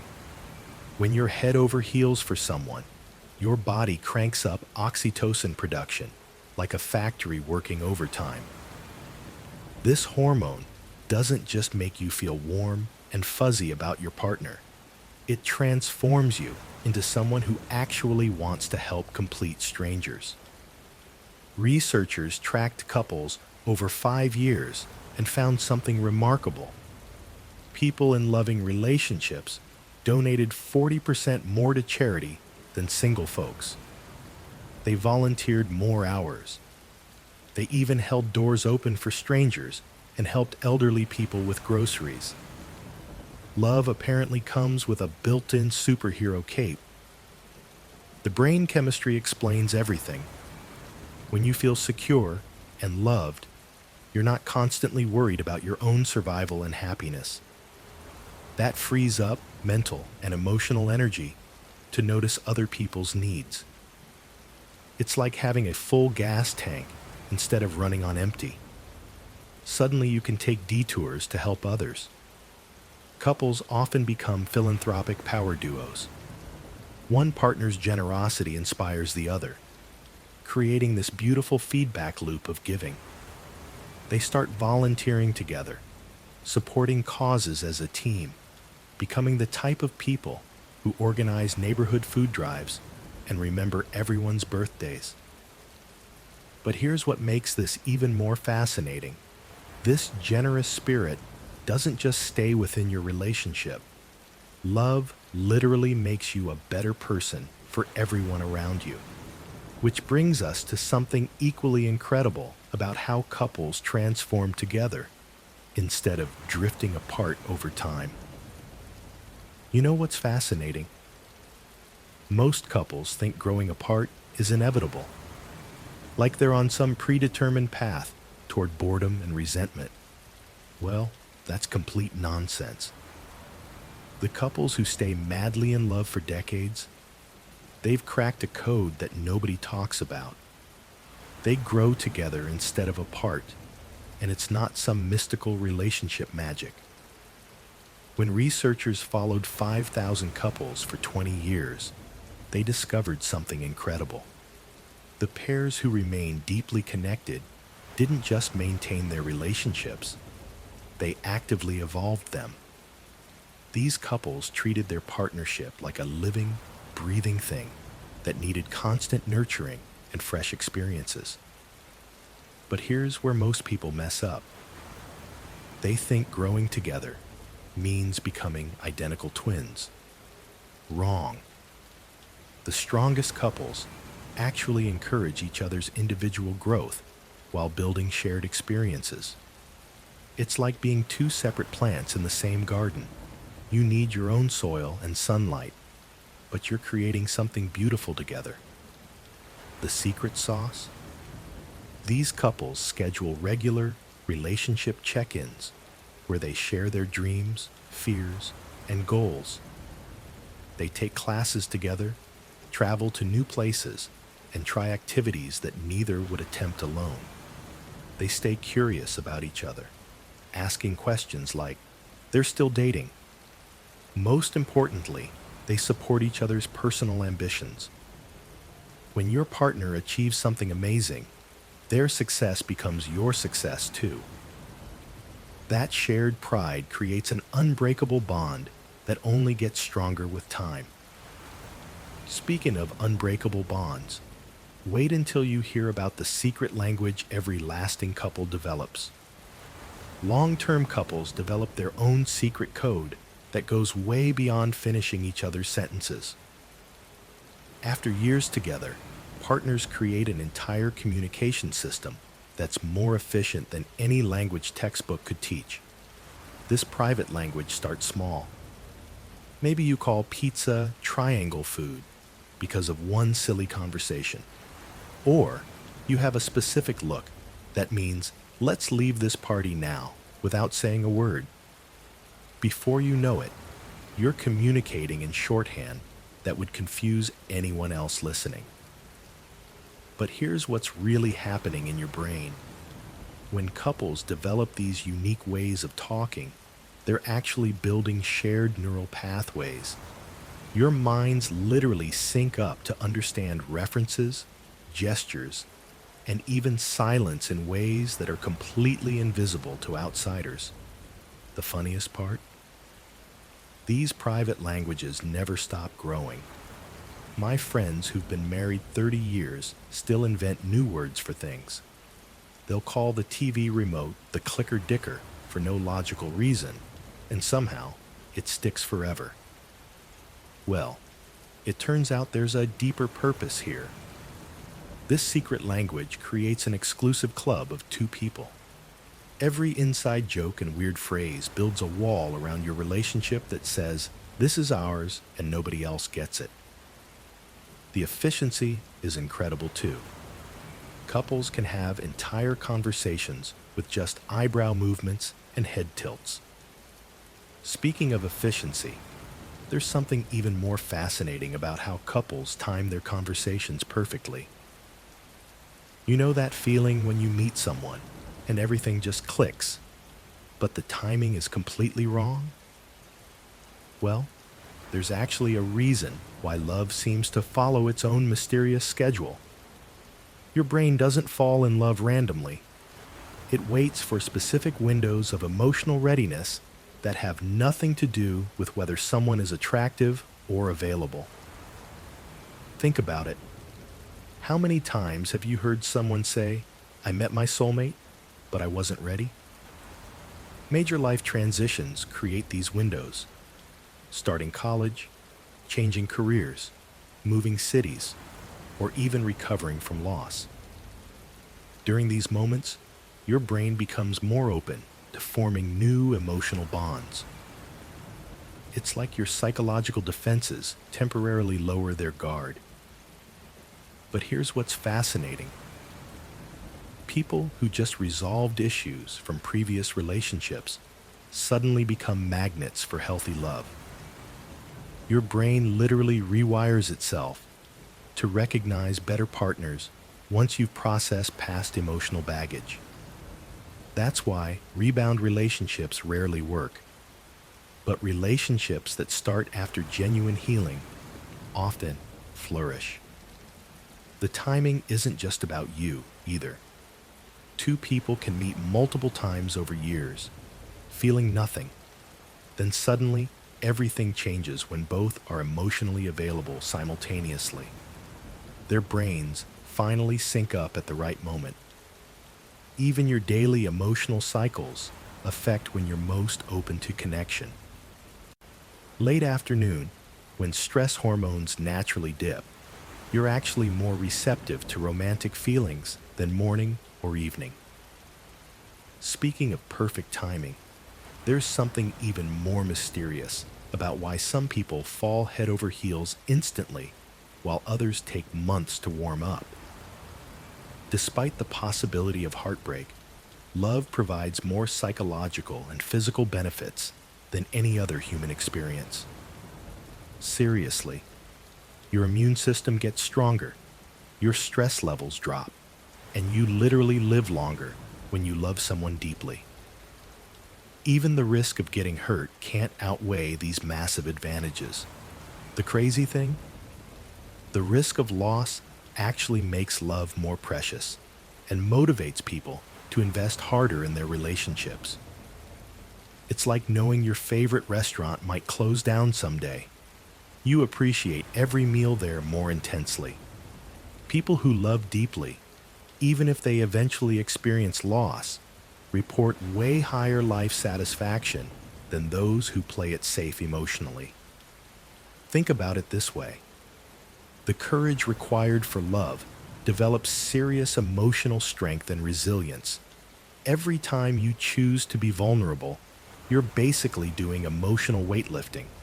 You get stronger at handling all of life's curveballs. But here's what really gets me. The alternative to risking love is emotional isolation, and that actually causes more suffering than potential heartbreak. Studies show that people who avoid romantic connections because they're scared of getting hurt end up more depressed and anxious than people who've actually been through breakups. Your brain literally craves connection. Fighting that need is like trying to hold your breath indefinitely. Eventually, something's got to give. And speaking of what your brain craves, there's something fascinating about couples who manage to keep that intense love burning for decades. Forever love isn't just a fairy tale. It's actually backed by some pretty fascinating brain chemistry. Some couples manage to keep that butterflies in your stomach feeling for 30, 40, even 50 years. And no, they're not just pretending to be happy for the cameras. The secret sauce? Their brains literally refuse to get bored with each other. While most couples experience what researchers call hedonic adaptation, basically getting used to good things until they stop feeling special, forever love, couples have cracked the code. They keep creating novelty together. But here's what blew my mind when I first learned this. These couples don't just maintain their love, they actually deepen it. Brain scans show that long-term couples who stay passionately in love have more active neural pathways connecting to their partner than newlyweds do. It's like their brains build more and more highways to each other over time. The trick isn't avoiding conflict or being perfect together. Forever love couples argue just as much as everyone else. The difference? They treat each other with the same curiosity and appreciation as they did on day one. They ask questions. They notice changes. They celebrate small wins together. Well, there's one more ingredient that makes some love stories echo through generations, creating ripples that shape entire families and communities for decades to come. Children who grow up watching their parents hold hands, laugh together, and work through disagreements don't just witness love, they absorb a blueprint for their own romantic future. These kids literally learn what healthy relationships look like at a cellular level, with their developing brains creating neural pathways that will guide their adult partnerships. But here's what's fascinating. The impact doesn't stop there. When these children eventually find love themselves, they unconsciously recreate the positive patterns they witnessed. They know how to apologize effectively because they watched dad do it. They understand that conflicts can end in hugs because mom showed them how. The ripple effect is incredible. One couple's decision to love well can influence their children's marriages, which then shapes their grandchildren's relationships. It's like emotional DNA passing through generations, except this inheritance keeps getting richer instead of diluting over time. Research tracking families across multiple generations found that children from loving homes are 60% more likely to report high relationship satisfaction in their own marriages. They're also more likely to stay married, raise emotionally healthy children, and contribute positively to their communities. The reverse is equally powerful. Breaking negative relationship cycles requires tremendous conscious effort, but when someone does it, they literally change their family tree forever.